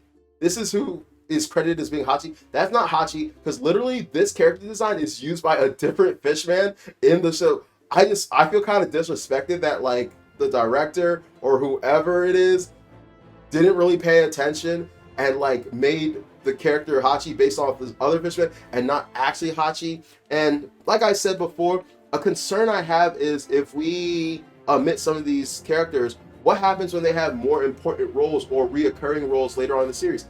Hachi shows up again. We haven't seen Johnny Yasaku, but I would bet any amount of money that they'll show up for the final war and stuff. So once again, I'm just concerned that like compromise after compromise after compromise will catch up to this series. But anyway, like I said, tremendous moment. Him putting the hand on Nami didn't hit quite as hard. That scene didn't hit quite as hard. I was honestly kind of disappointed because that is literally my first favorite scene in One Piece. Like I had a bunch of scenes and moments in One Piece that I loved, but when I first started One Piece in middle school, when I got to that part, literally that part where she's crying, help me, gives her the hat after knowing everything that the hat means to him and all that. That's where I knew that I was going to be a lifelong fan of this series. It was in that moment. I was going to continue to read the series regardless, but in that moment I was like, okay, this is my shit. I'm a fan for life. Anyway, so after the momentum killer, we have the Straw Hats run up in Arlong Park, and we have probably one of the best action sequences of the entire live action. Really well choreographed, and they just go into action. We're seeing the duo of, Zoro and Sanji kicking butt, taking names. We have Zoro fighting with one sword and, ever so often grabbing his wound for Mihawk because he just reminds us he's still injured. We get some banter between Zoro and Sanji, even though I feel like it's lopsided, honestly. I feel like Zoro gets a lot more shit talking blows in than Sanji does, constantly calling him the cook, or like, why do you get to say just like he constantly it constantly feels like Zoro is bullying Sanji and Sanji is more so defending himself. But they have some really great moments, and we have a moment where Usopp shoots why did I forget his name? The fisherman with the big lips. He shoots him. Is it Shu or something? I don't know. And chases him out of Arlong Park, right? So Zoro doesn't really get a big major fight. Sanji ends up fighting the Fishman Karate Merman, and that was a pretty good sequence. Sanji ends up winning after he insults Nami, and he gets his simp power boost. Like Zoro sits in the back, and he's like, "Oh, now you've done it," and that's when Sanji goes off and starts doing his French cuisine names and completely destroys him. That was an amazing scene. Really disappointed by the Usopp scene. I felt like Usopp's been done kind of dirty this entire live action. Basically, we get just like the worst form of what happened in the actual manga, where he chases him. Usopp pretends to be dead, and the only part that like I'm over exaggerating. It's not that bad, but the part I hate is like in the live action, Usopp just pretends to be dead. Shu sees him and then leaves, and then Usopp immediately gets up and like fires the fire star, explodes the liquor he's holding, and destroys him. And by the way, speaking of, I'm calling him Shu. I forget his name. You know who I'm talking about? The one that has the big lips and like shoots the bullets. I want to say I love that. We finally get a taste of like some of the real power in this series, and him being able to turn like alcohol into these like Gatling gun like bullets was awesome, done super well. It's so destructive. I love that aspect. But yeah, what I didn't like was Usopp getting up and just shooting at him. What I preferred was the fact that in the manga, Usopp lies down for a while and he contemplates. He thinks about, let me just stay down here. Let me run away. Let me not fight. And he has to like build the courage. He has to like no, I'll never be like a great warrior of the sea if I act bitch made like this. And he has to convince himself to get up and fight him. Also, he takes damage. Usopp in the live action doesn't take any damage. I don't get what it is with the live action where no one's really taking damage or no one's really like getting bloodied up or hurt. That kind of bothers me a lot. Anyway, we have the final fight with Luffy versus Arlong, and it's a pretty good fight. You start to see a little bit of the limitations of the stretching CGI, especially like when it's not hurting him, but it's still a really good fight, really endearing fight. They have a battle of morals, and they have and then Luffy starts to hit harder. Sorry, I'm getting all over the place. So we start off with Arlong swinging his his sawtooth, shark tooth sword at Luffy, like to intimidate him. Luffy doesn't flinch. He gets mad about how Arlong talks about using Nami and talks about how Nami is a person, not a tool. Breaks the sword. I thought that was hilarious because honestly, that was just a really, really clever way for the writers and the director to get around having him fight with that sword. Thought it was a bit of a cop out, but whatever. And then like they have their fight, and it's not as outlandish as the manga fight. I think it's choreographed really well. Luffy's struggling to do any real tangible damage to Arlong, so he switches up the strategy and he's like, if I can't defeat you, I'll destroy everything that you have built, you've created, which I really liked because Oda, that's kind of Oda and Luffy's whole shtick throughout One Piece. Destroying ideals and everything that they've built up on these like false ideologies and stuff. Now Oda likes to leave it kind of obscure for the reader, and like the live action outright says it here, but it's still cool. And so we have these really cool fight scene where Luffy's still doing moves, he's doing flips, and he's taking out the pillars. He's tricking Arlong into taking out the pillars, and he's bringing down Arlong Park all around them. And then Luffy ends the fight with a gum, and then I believe it's an axe, and completely brings down Arlong Park, and it is an amazing culmination to the live action series. And I think I'll leave it there for now. I'm not gonna lie, it was a good series. This next section, I'm gonna talk more in depth about specifics from the action to the plot to the characters, but overall, I can't hate. I enjoyed it. There were many moments that made me smile. The soundtrack was fire at times, and just I would be remiss to say it was bad. And I'll leave it at that. Yeah, everyone's worried about Luffy, but then he emerges from the rubble victorious. The day is saved, and basically we have the aftermath. Garp holds Nezuko responsible for the corruption that he's been responsible for. All around, all around the world, you would say, where news of Luffy's exploits is getting around from his village. Sir Village, Kaya sees the story. So who else? I think the Baratier receives word of like what's happening. Mihawk goes over to Shanks, and like at first the crew is on edge, but then they simmer down when they talk about drinking. Oh, they were talking so much smack to each other, by the way. You're like half the man you used to be. And Shanks was like, I would take you with an arm behind my back and stuff like that. So those were cool lines. And there was one scene I was really, really pissed off about. There's a scene with Buggy and Alvida at the very end, and Alvida is still fat, and that pissed me off because when Alvida and Buggy meet, it's after she has consumed the slip fruit, and part of like the joke or the gag of the slip fruit is it like made the fat slip off of her, and it made her a lot skinnier and more attractive. Now, we live in 2023, where in addition to all the sex swapping and race lifting, stuff like that is unacceptable because I think it's kind of seen as mean to fat people. Guys, look at me. I'm fat, all right? I'm working on it. I'm trying to get in shape, but I feel like we as a society are being too coddled, man. Like, can we just enjoy things? Oda isn't trying to make fun of fat people. He's not trying to make fat people feel bad or feel lesser than.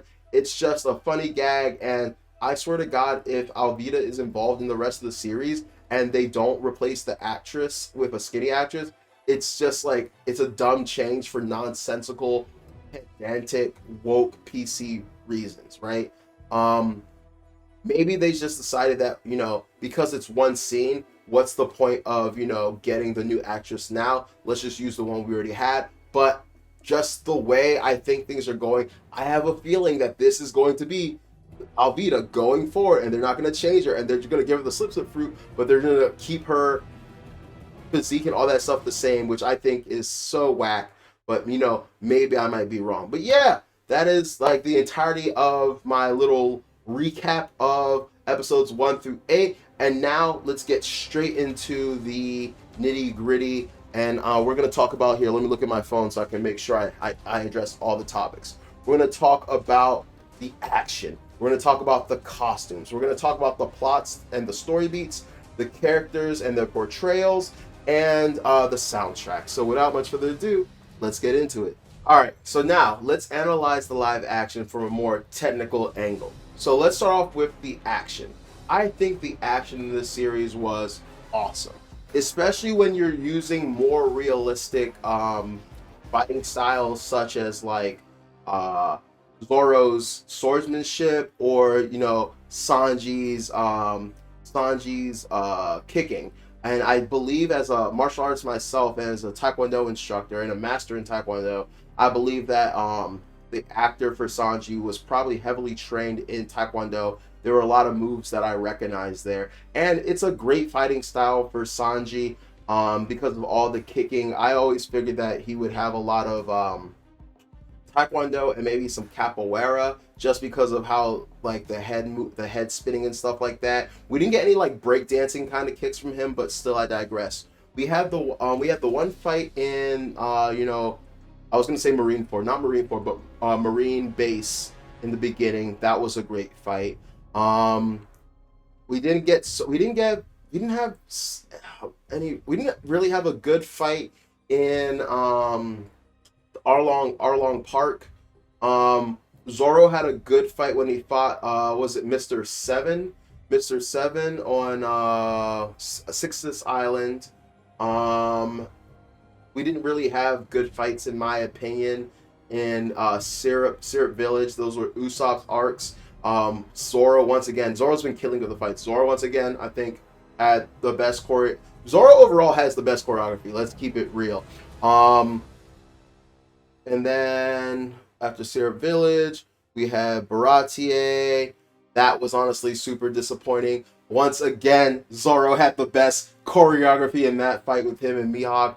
And then we had Arlong Park, and in that one, we get to see Sanji, do his thing. He had some great choreography there. Zoro held it down. Usopp, you're not going to get really great choreography there. Nami was very consistent. She's clearly not like a major fighter, but the bow staff choreography they gave her was pretty decent. Luffy was really hit or miss for me. I knew that going into this, it was going to be wonky, maybe campy, to do Luffy's fighting style with the rubber and the stretching. It was a big concern how it was going to look, how the textures were going to be. And overall, I don't think it was bad at all. I think it's one of those situations where I'm not going to say it was great, but I think it could have been done much worse, but I also think it could have been done much better. Also, there were many instances where it felt stiff. Now, you could logically state though, oh well, it's going to be stiff. He's rubber. Like, his body wants to contract the moment it stretches, which makes sense. In the manga anime, one thing that like never really made sense about Luffy is, even though 9 times out of 10, it's kind of like described as, when he stretches, like it's kind of forced and he has to stretch back. He's not like Mr. Fantastic that can like stretch and then hold his stretched out form. Even though there are moments where Luffy can hold it or, delay the process of retraction. But in the live action, it's a lot more snappy. It's a lot less fluid. And, there were times where, like, for example, when he was hitting Arlong and it wasn't damaging him, that it just felt little like wonky and clunky, right? So that was interesting. But overall, action, I gotta give it a 9 out of 10. I'll give it a 9 out of 10. They did a great job. I can't front. They did a really good job. They had great fights. They had great choreography. I can only think that they're going to step it up in the next, season. But overall, don't have any real complaints. Zoro stole the show. I can't wait to see more from Sanji. As a martial artist, I was critiquing his kicks a little bit, but they were really good. The only thing I could say that would make it better is for him to be faster. Now, there were little cuts here and there, or moments where it took him a little second to do another kick, but as long as it's really hard to transition a kick into a kick. There was a time where he did a double round, where he did like round, and like that's a really hard kick to throw, because you have to like in that moment shift your momentum and balance to get this kick and then switch your hip over and get that kick, and then return to like your stance, right? So honestly, overall, really impressive action, great in the series. Next, let's talk about the costumes. The costumes are going to get a 7.5. I don't want to give it a 7 because that seems too low. That's satisfactory. It was more than satisfactory, but I do find the costumes to have been underwhelming. The Marine costumes looked kind of, fake, like they were made for a live action anime series.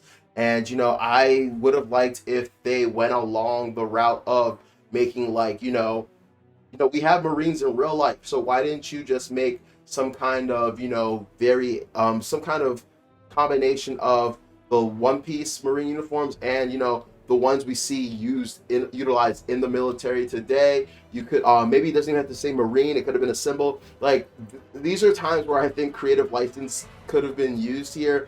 But I don't know, from Luffy to Nami to Zoro to like all of them, all of their fits just kind of seem stiff, kind of seem fake, kind of seem like something you would wear if you were cosplaying the character, which honestly is an insult to the people cosplaying characters because I've seen really, really, really good cosplays of characters where they really bring that shit to life.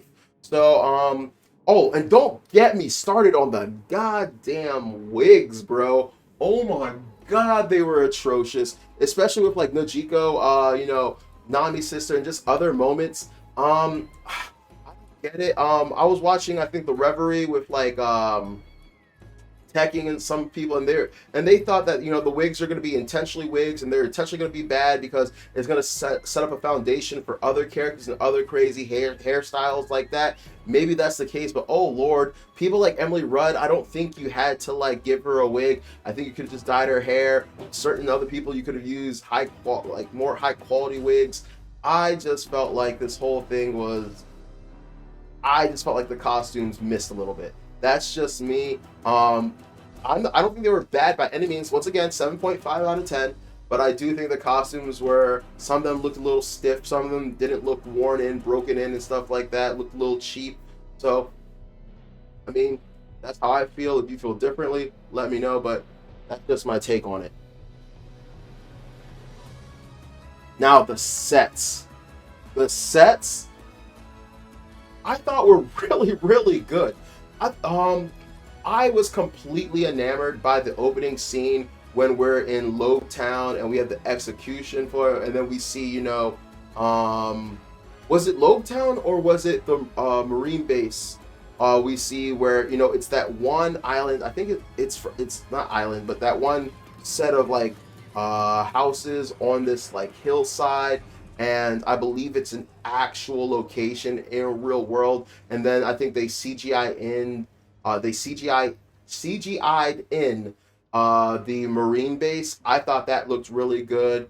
I thought the liberties they took were really good. Like, for example, I hate that we didn't get, I believe it's called Orange Town, where Buggy was devastating. We didn't get Orange Town. We got the little like the little circus tent. That was cool, but once again, that was a means of avoiding building a set and doing a set for that.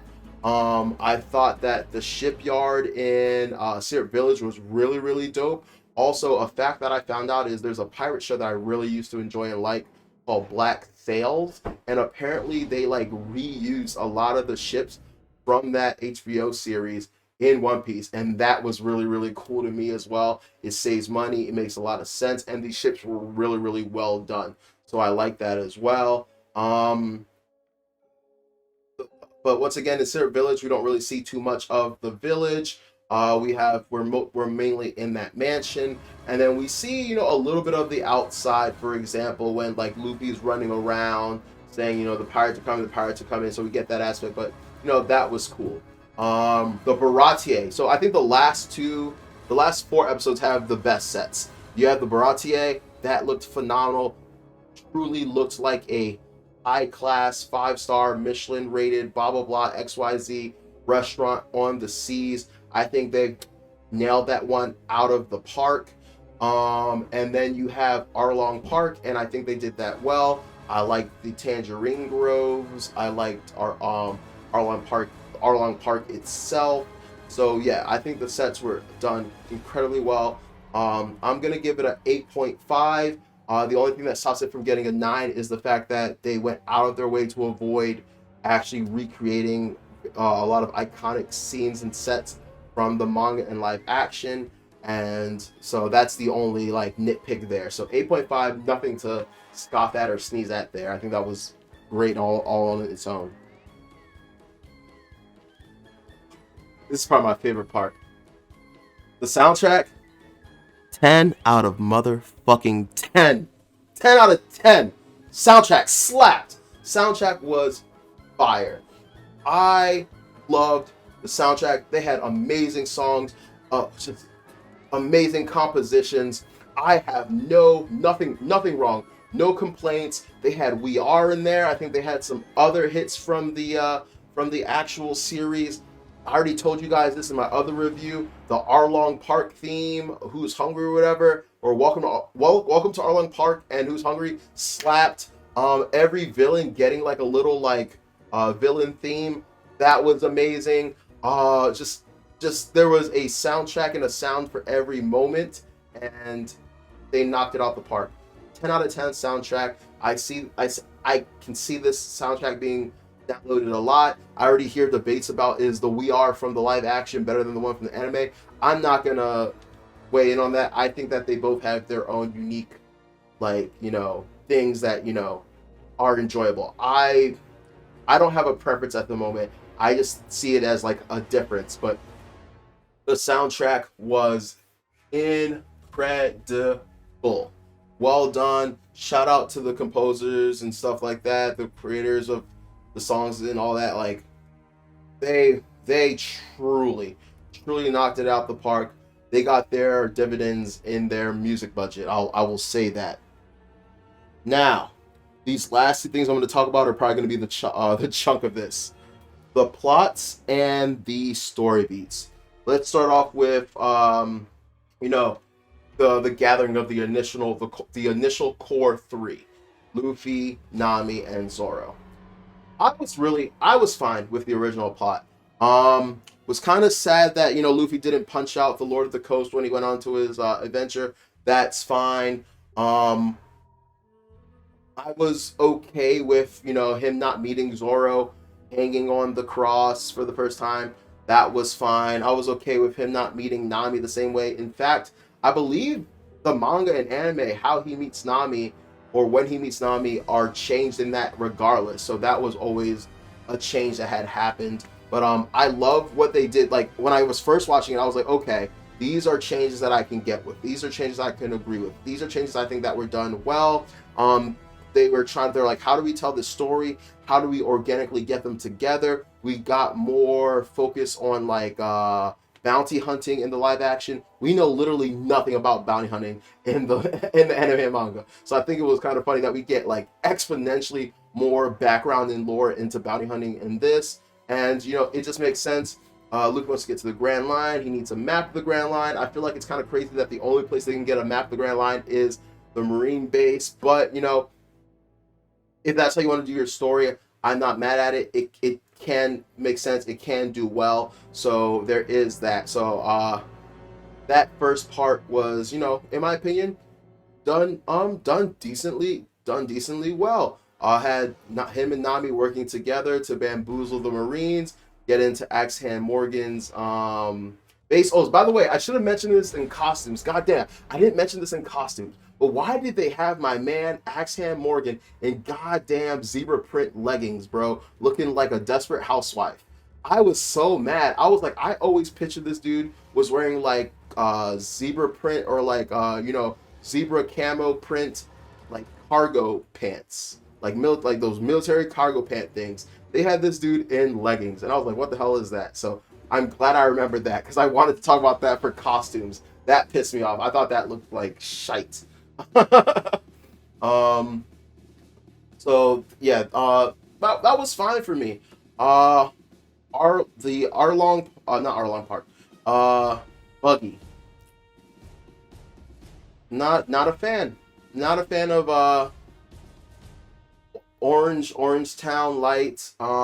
We did everything under the circus tent. We got rid of Moji and Richie.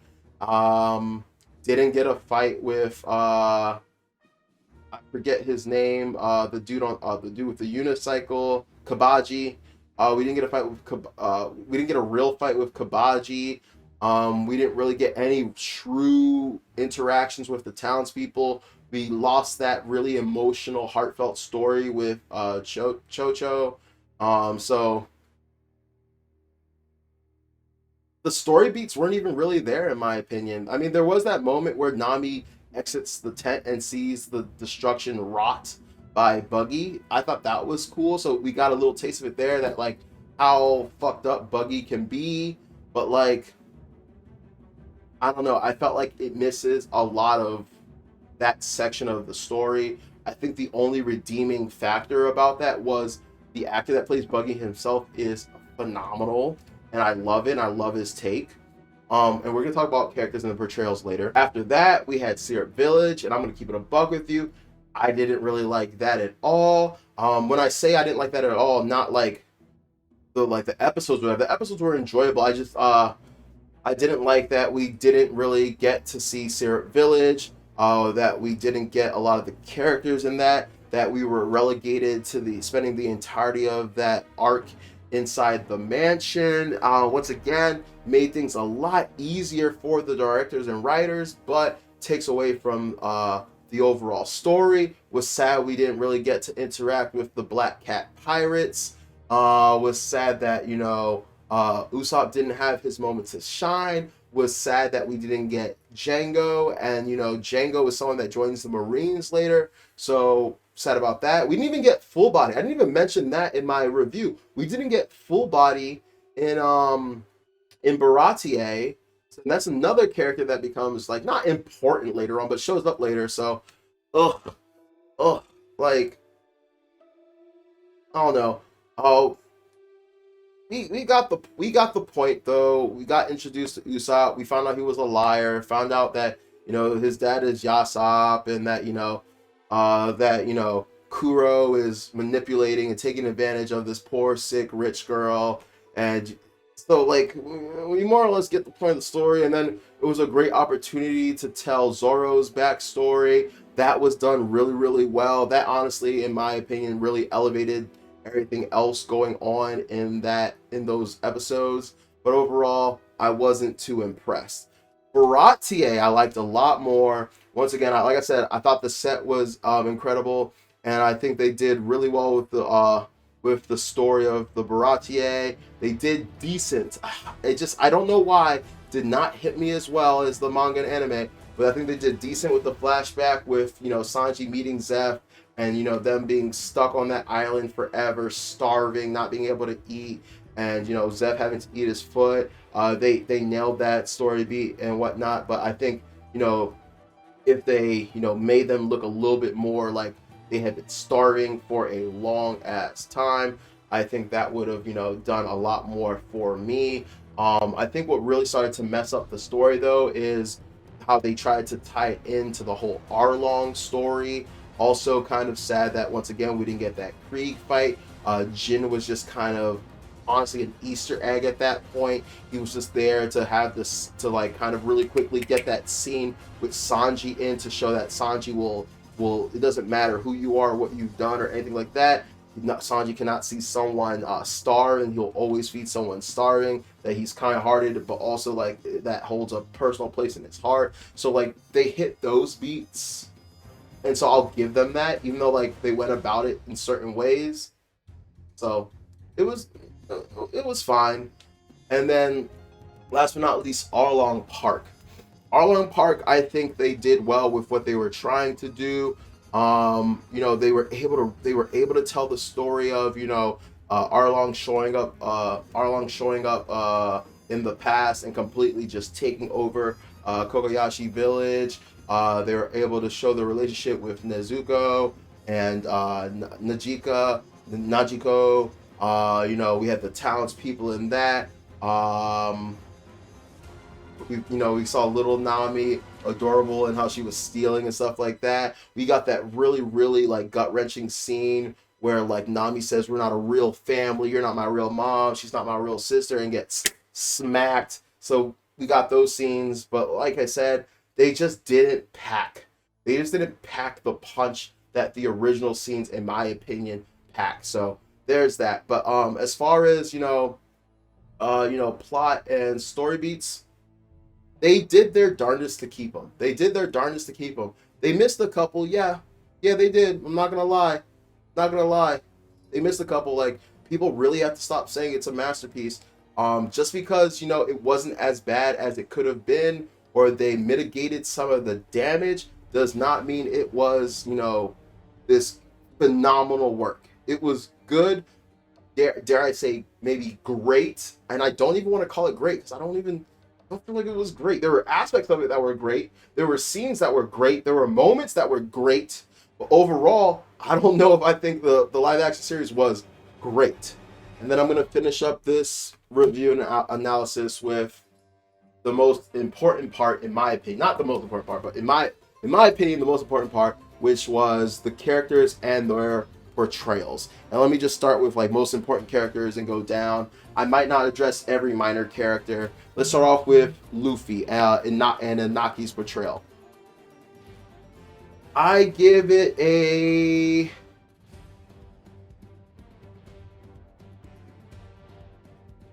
8 out of 10. I wanted to say 7.5, but that seemed too low. A lot of people love Inaki. A lot of people love his portrayal.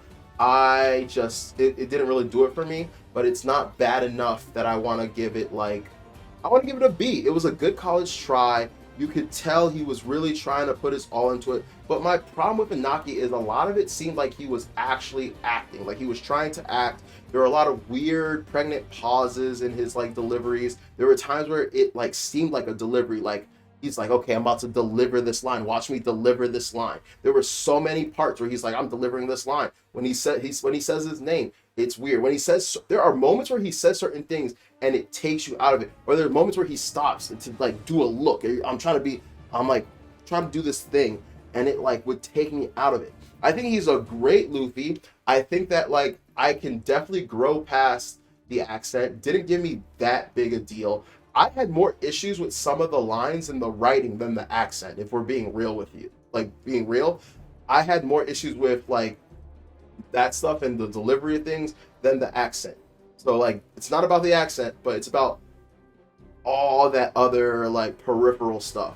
I think that as the series goes, though, I think he's going to grow into the character a little bit more. I do think that he is an off Luffy. The Luffy I know is this happy-go-lucky, goofy thing, and he does try to portray that at times, but I don't know. It just comes across weird. Zoro, Mackenyu. By the way, as we go further down, I'm gonna forget I don't know anyone else's name, so bear with me. Zoro Mackenyu. Once again, I'm gonna give him an 8 also. Same thing. I thought he did a pretty knock-up job, was really decent, but I do think that his interpretation of the character, his portrayal of the character, wasn't quite the character. I've said this numerous times, but he gave me more Sasuke than Zoro. Zoro is this stoic character he's cool, but he's not cool because he wants to be cool, because he's trying to be cool, because he should be cool. He's just cool because of who he is as a person. He's just this nonchalant dude that just doesn't give a fuck what anyone says, lives by like his own thing, chills, sleep, stares danger in its face and like goes to sleep. Like that's the Zoro that like I like, and the one they gave me wasn't bad at all, but it didn't scream Zoro to me. If if you took away his swords and like green hair and stuff, and you were like, hey, who is this guy supposed to be? I would have trouble telling you who he's supposed to be. He came across really edgy, really edgelord. They even said it in the like one of the lines was like, oh, so edgy. But I thought that was kind of funny because I was like, yeah, but like legitimately though, that's kind of what you're giving me. And he just had some really snarky dialogue, which Zoro does have snarky dialogue in the series, but like it comes after like being provoked sometimes. But like his lines are like, he's a man of very few words. So when he does speak them, it's more of a listen moment. And I don't know. It was a little off for me. A little off for me. Next, but the sword fighting, goaded, goaded. I'm so happy, so freaking happy that they let him keep his three swords. A lot of people were coping, and if they didn't let him keep his three swords, so many fans, and this is what I hate about like the fandom and just disingenuousness and insincerity. They would have been like, oh no, it's okay. It would never have worked. It couldn't have worked. Blah, blah. It was too silly. It was too ridiculous. We literally saw that they made it work. It could work. It did work. And so, like, that's the point that I always had. Like, I defended the entire time before we found out if he was going to have the three swords, that he should have the three swords. Otherwise, it's a reflection on them being able to them not being able to properly adapt it. And so, I think he did the damn thing. Um, I love I love Nami. I love Emily Rudd. I have her portrayal of her character over those two. I give it a 9. She was sassy. She was snarky. She was, a bad bitch, a boss bitch. Earlier in the manga and anime, she does use that pole of hers a lot more, and she is able to handle herself in fights. And I was just so happy to see her get choreography, able to handle herself. I love that one part where she's in Arlong Park and she's gambling, and they're trying to like either cheating, and she pulled out a knife. Like, if you want some action, I'll give it to you. I really like that about her. They kind of made her less of a bully. They made her they made her more, not more bitchy, because she's a super bitch. She's a super bitch in the series, but like they made her less physically violent with the crew. Like, she has a tendency to like hit them a lot. Mainly Sanji and Luffy. Sanji when he's being a perv. Luffy when he's like making them do something dangerous or idiotic. Occasionally Zoro when Zoro joins the idiocy, or like isn't doing his job, like something's happening and he's passed out. So like she doesn't get too physically violent with them, but overall, I think she does a great job portraying the role. Can't wait to see her later. Can't wait to see her during the time skip, if we do even get to that. And I also think there are missed opportunities for her. Like I said earlier, during the part where they're getting captured by, the Buggy's Pirates, or the Big Nose Pirates. I forget what Buggy's Pirates name, what their crew name is. But I think that it would have been really, really in her character for her to like grab the map of the Grand Line and like shove it down Luffy's throat, because it would showcase, in my opinion, one, her quick thinking and intelligence, and as well as like her just kind of being a bitch to like Luffy and shit, and her like just her assertion and like just her dominance in like doing what she wants to do when she wants to do it, and just doing that. But I digress. But yeah, I'll give her a 9 out of 10. I liked her a lot. Next we have my boy Usopp. My boy Usopp. I'm tempted to give him a 10 out of 10. Why should I give him a 10 out of 10? I have no real reason not to give. You know what? He's not gonna get a 10 out of fucking 10 because they left his nose out. 9.5. That's not the only reason, but 9.5. 9.5. I think he was great. The way he talks, his mannerisms, you can tell he's a real fan. I mean, they're all real fans, but you can tell he's like a real, he's not only a fan of the series, you can tell he's a fan of Usopp. He was doing faces, like his facial acting was incredible, doing faces and mannerisms and stuff that were all indicative of Usopp from the anime and manga. So I thought that was incredible. I to this day do not acquiesce that he couldn't have had his nose. If you are someone that refuses to acknowledge the inclusion of his nose, then we just cannot have a sensible conversation, because I think it is idiotic and asinine. I think it was perfectly fine. I think you could have gone in two directions with it. You could have built him a prosthetic that was decent. I don't think it had to be like all the way out here. I didn't think it had to be like, anime proportions, but I think it could have just been done tastefully in a way that, depicted the character. And, it looks silly. This is a live action. One Piece is silly. And from this point on, moving forward, we're going to see so much more crazy looking, insane looking characters. And if we cannot do the basic crew that we're going to see all the time, what's going to happen down the road when we have all these other eclectic array of characters that have all these very unique and different like facial features and structures, and you have the long arm tribe, and you got the minks, and you got the lunarians, you got this, you got that, you got all these breeds and types of humans and stuff, and you're telling me we already acquiesce to something as simple as Usopp's nose, we won't acquiesce to something else. That's my point. So we could have either done a nose that looked more anime and manga, or we could have just given him a bigger nose. Like it would have been like a real life nose, not like a protruding one like Pinocchio, but like big. That way you could like still make jokes about his nose being big, or like, oh, you're a liar, you have a big nose, yada yada. We still could have made the jokes. And also, the sheer fact that they were able to do Buggy's nose tells me that there was no reason they couldn't do Usopp's.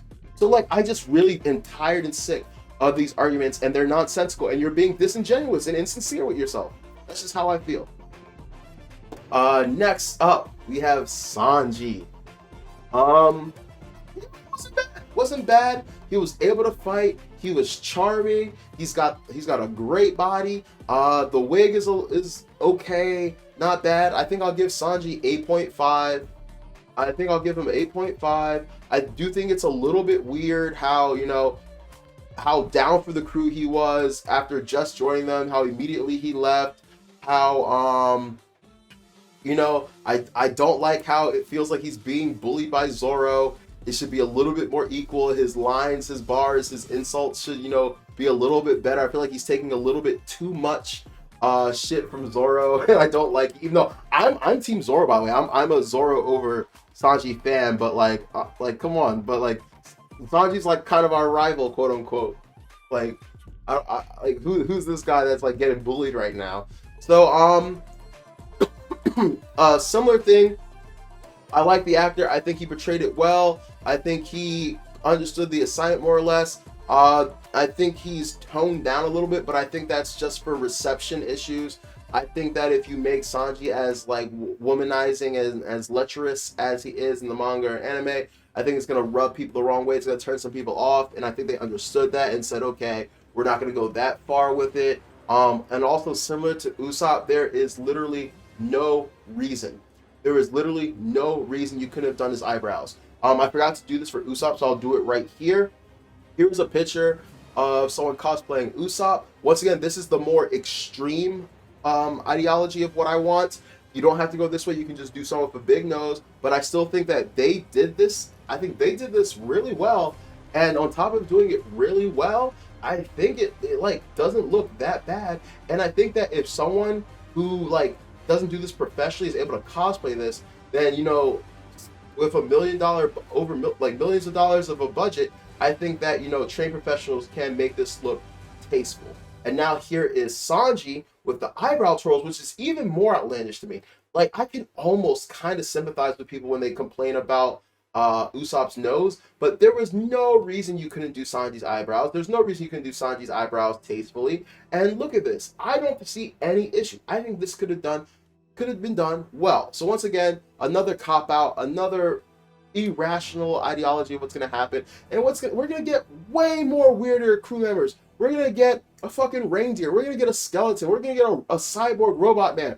Like, we're going to get a fish man. Like, do the characters justice. Anyway, these next set of characters, I'm just going to like riff through because one, my camera is like going to overheat and I could be here all day. So let's just spitball these guys. Garp, I think Garp looked great. I would have liked him if he was a little bit buffer, bigger, but you know what? Not the end of the world, not a big deal. I think it was fire. Also, I forgot to mention this earlier. He has a fight with Luffy. That was really interesting. Still's kind of upset that they had a fight so early in the series, but I digress. It's the direction they're going. It was fine. Garp looks interesting. His British accent, or is it not British? Is it Scottish? It's got like a Scottish accent. So once again, talking about the accents, I just think it's so funny.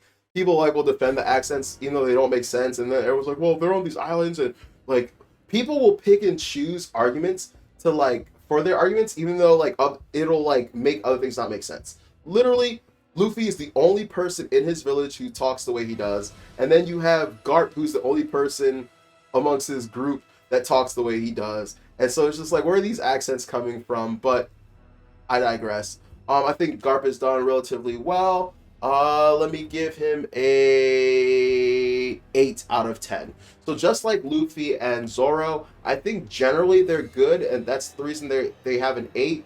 Um, they're generally good, but I think their portrayals are a little bit weird. I think Garp is a little bit more serious. You can chalk that up to the more serious nature of the live action, but it's still weird to me. Alvida, I'll give her a 9.5 out of 10.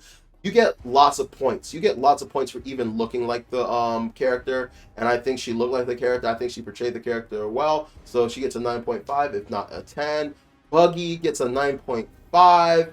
I think he did his character justice. I think he did his character great. Honestly, the only reason I'm not giving 10s is I have a big aversion to doing 10s. I want the first 10 I give to be like phenomenal. Otherwise, I would have given it to Usopp if we're being real.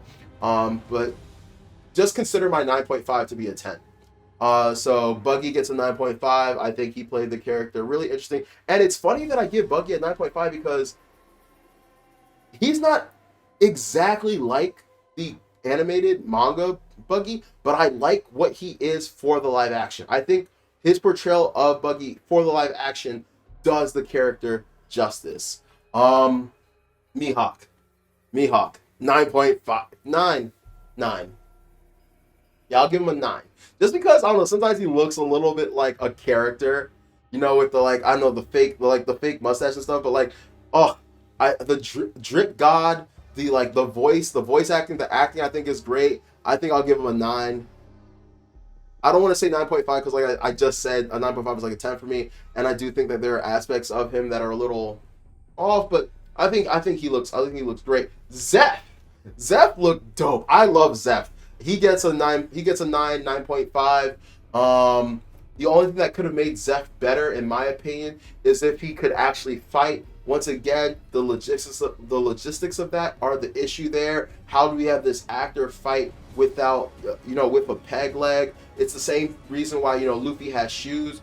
Apparently, it was too difficult to act and fight in the shoes. Once again, I think it's a cop-out. I think there are many workarounds, but I digress. What other characters I want to talk about? Arlong gets a 8.5. No, he gets an 8. 8.5? 8. 8. Arlong gets an 8. Good take on the character, but I think they did a little bit too much too soon. The CGI or the practical effects, the makeup were fine for me. I really wish that they could have made him just slightly bigger, a little bit more imposing and domineering. Just at least like make him 8 foot or something like that. There should have been a way to do that. Once again, I'm just spitballing. I don't know much about production stuff, and I'm saying things as if they're simple. Maybe they're a lot more complicated than I'm leading on to. But like, I think Arlong could have been a bit better. And who else? Kobe. I think Kobe is fire. I also have egg on my face because I remember responding to a comment where someone was like, is Kobe a girl? I was like, oh no, Kobe's not a girl. But earlier in the series, he looks bitch. Like he's kind of a bitch. So like that's why he looks like that. But he's gonna have a glow up. Then I found out that the actor playing Kobe is trans, and I was like, oh, okay. So I guess that's where that came from. Now, as of right now, I don't think it's a problem, but my issue is Kobe does have a glow up, and I really hope that the actor is able to portray that. One thing I really am excited about is if we do make it to the time skip, a bunch of the characters from Luffy to Usopp to Zoro get even more buff, and I'm wondering if they're going to like dedicate themselves to doing like a Marvel movie type MCU type movie workout where they get buff. I was actually kind of sad. I want to go back to Usopp real quick that his arms are exposed in this. I kind of wish he was covered up because he is kind of ripped, and I don't want you to see him ripped right now. I want it to be like a surprise later after he has the bulking and the cut down. But it's whatever. It's not the biggest deal in the world. What other characters I want to talk about? Shanks. 7.5. Yeah, I said it. 7.5.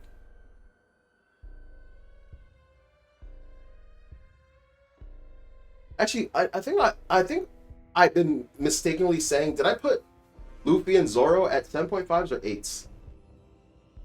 Whoops, my bad. But yeah, Shanks is 7.5. Cool character. I don't know what it is about him. Just seems off. Just seems off. Don't like the wig. Don't like the like. I don't know. I don't know. Maybe later I'll change my mind. 7.5. I'm just not feeling it. I'm not gonna go too much into peripheral characters, but Ben Beckman, 6 out of 10.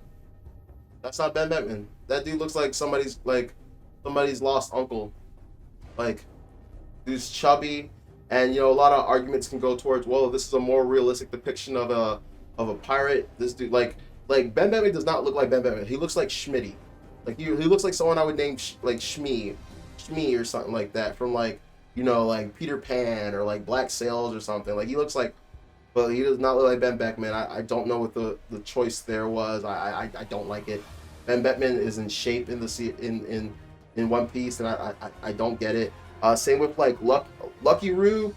Didn't like the race lift. Don't like that he's black. I don't like any of the race lifts. I don't like Sham being black. I don't like Sham being a woman. I don't like Najiko. I don't like Najiko being black. I don't like. I think Usopp is mixed, by the way. I think it's very clear, abundantly clear that Yasopp is black, and I think in the flashback his mom is clearly white in the anime manga, but in the flashback here she's black. Okay, whatever. But like, a lot of people have a lot of stances on this, and I'm thankful that I'm black, because if I wasn't, people would just call me racist. I mean, I still am probably gonna get accused of being like called like I might get called like a coon or Uncle Ruckus or whatever. But like, as someone that's been a fan of like media and manga and anime in general for like such a long time, I am really attached to original characters and original source material, and I think you should keep those characters the way that the author made them. Now, I hate the bullshit rationalization that's like, well, Oda signed off on it. Oda said it's okay. How much do you know about that? There are times where people just scapegoat Oda and say he's okay. How much is he involved in this project? You know, he's got so much to work on. He can only see so many things. He can only see so many bits and pieces of the works. He also complains sometimes and says like it's hard, or there are compromises that had to be made, or there are things he had to acquiesce to. So like come on, let's be really really real here.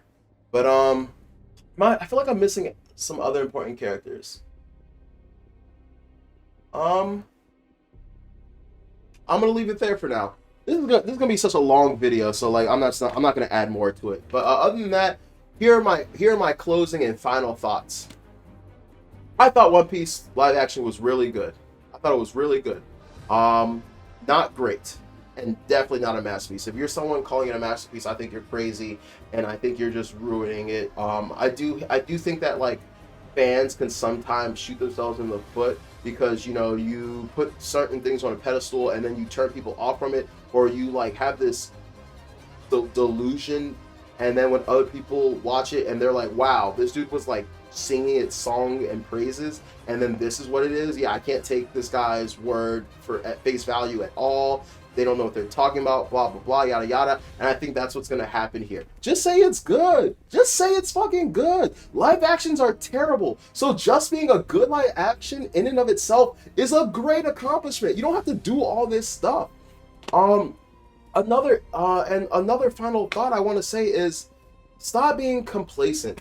Stop being complacent. Yes, I know that people are working hard. Yes, I know that the cast are fans. Yes, I know that some of the directors and writers are fans. But you can still be critical. Being critical doesn't mean it gets canceled, doesn't mean that we don't like it, doesn't mean that we're being mean. It means that we want the best actual product out. We're all fans of this. We're not trying to be like gatekeepers just for the sake of being gatekeepers and stuff like that. It's because we're passionate about it and we want the best for it. And wanting the best for something doesn't mean just half-assing and accepting whatever. It means calling a spade. And I am concerned about some of these omissions. I'm not an idiot. I'm not, blind or, deaf to the idea, to the fact that, One Piece is long as hell. There is no way we can adapt every single everything from it, one for one. I get it, but we shouldn't change too much. The things that we need to change can be changed, but the things that don't need to be changed don't need to be changed. You shouldn't, like with like the Nami thing and like the villagers not knowing certain like not knowing versus knowing and just certain other aspects. You don't have to change that. Fusing storylines to like for fusing storylines to make the story progress quicker. It's not necessarily bad, but like it's not that great either. This whole Marine side story, there are side stories in the manga, but they're used as cover stories, and I don't see a problem with them having scenes now and then. But like I'm just saying that like this whole Garp Marine Kobe thing took up way too much time. That could have been given to an abundance of other things. Also, I'm really nervous because like, you know, it seems like we're not really receptive to using CGI. I don't know how expensive CGI is. I don't know how difficult CGI is. But like, what are we gonna do with the likes of Chopper? You know what I'm saying? What are we gonna do with the likes of Brook? What are we gonna do with Frankie? I feel like Frankie's gonna be more practical effects. What are we gonna do when we have Jinbei? Like I said, there are just so many like crazy characters and crazy beings and things. What are we gonna do? Are we just gonna get rid of anything that's too difficult to do? What about, you know, the weapons that eat devil fruits and stuff? What are we gonna do about certain devil fruits? Like, it's just, I'm getting ahead of myself, I know, but like, I'm just saying, I don't want a situation where we let so much go that it gets to a point of no return and we're like, where do we go wrong? And I'm sitting here telling you, well, we went wrong from the beginning. So, all in all, I would give the One Piece live action a 7.5 to 8 out of 10. It's not going higher than 8 out of 10. If you have it over 8 out of 10, I think you're just being whatever. It's fine though. This is all opinions. Everyone is welcome to their opinion. I think it's passing. 7, I think, is satisfactory. I find the One Piece live action to be more than satisfactory. It made me smile way too much. It made me happy way too much. I enjoyed way too much of it to give it a flat 7. So a 7.5 to an 8, I think, is fair and accurate.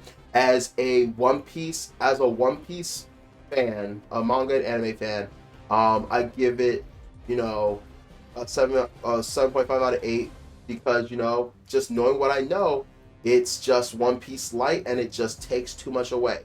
If I'm someone that has never watched the anime or the manga, but I'm still a fan of anime and manga in general, maybe I'd give it an 8 to an 8.5.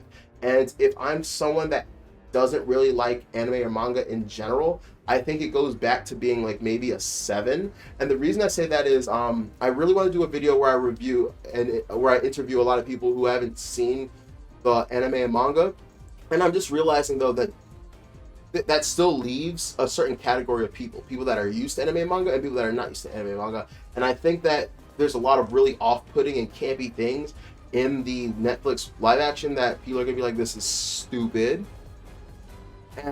But for people that do watch anime, that do watch manga and stuff like that, like, oh, like it's not gonna be that big a deal for them.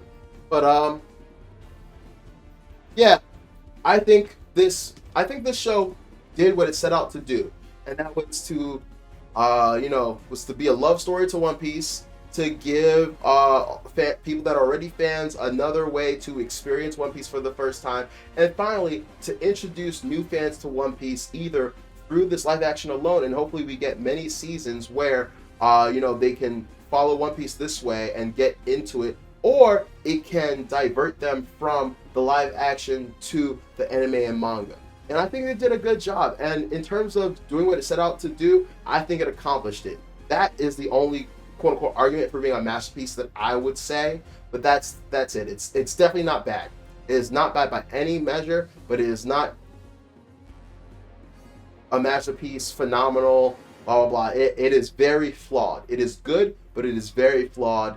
And I had a lot to say, but I just want to end it here because this is a long ass review and I could go on for whatever. Maybe I'll do some follow-up videos, but I'm gonna leave it here for today. But One Piece live action Netflix, very ambitious project, but I think they did a great job. I think it could be better. If this doesn't get to finish, I do hope that in the future that the money and technology needed to make this what it needs to be will be there for it. Anyway, thank you guys for tuning into Otaku Talk. Thank you for watching the entirety of this video. I know it was a long one. You guys have a great rest of your day, great rest of your week, and please make sure to like, share, and subscribe. It would mean the world to me. Anyway, it's been Otaku Talk. I'm your boy, your host, OD. Take care.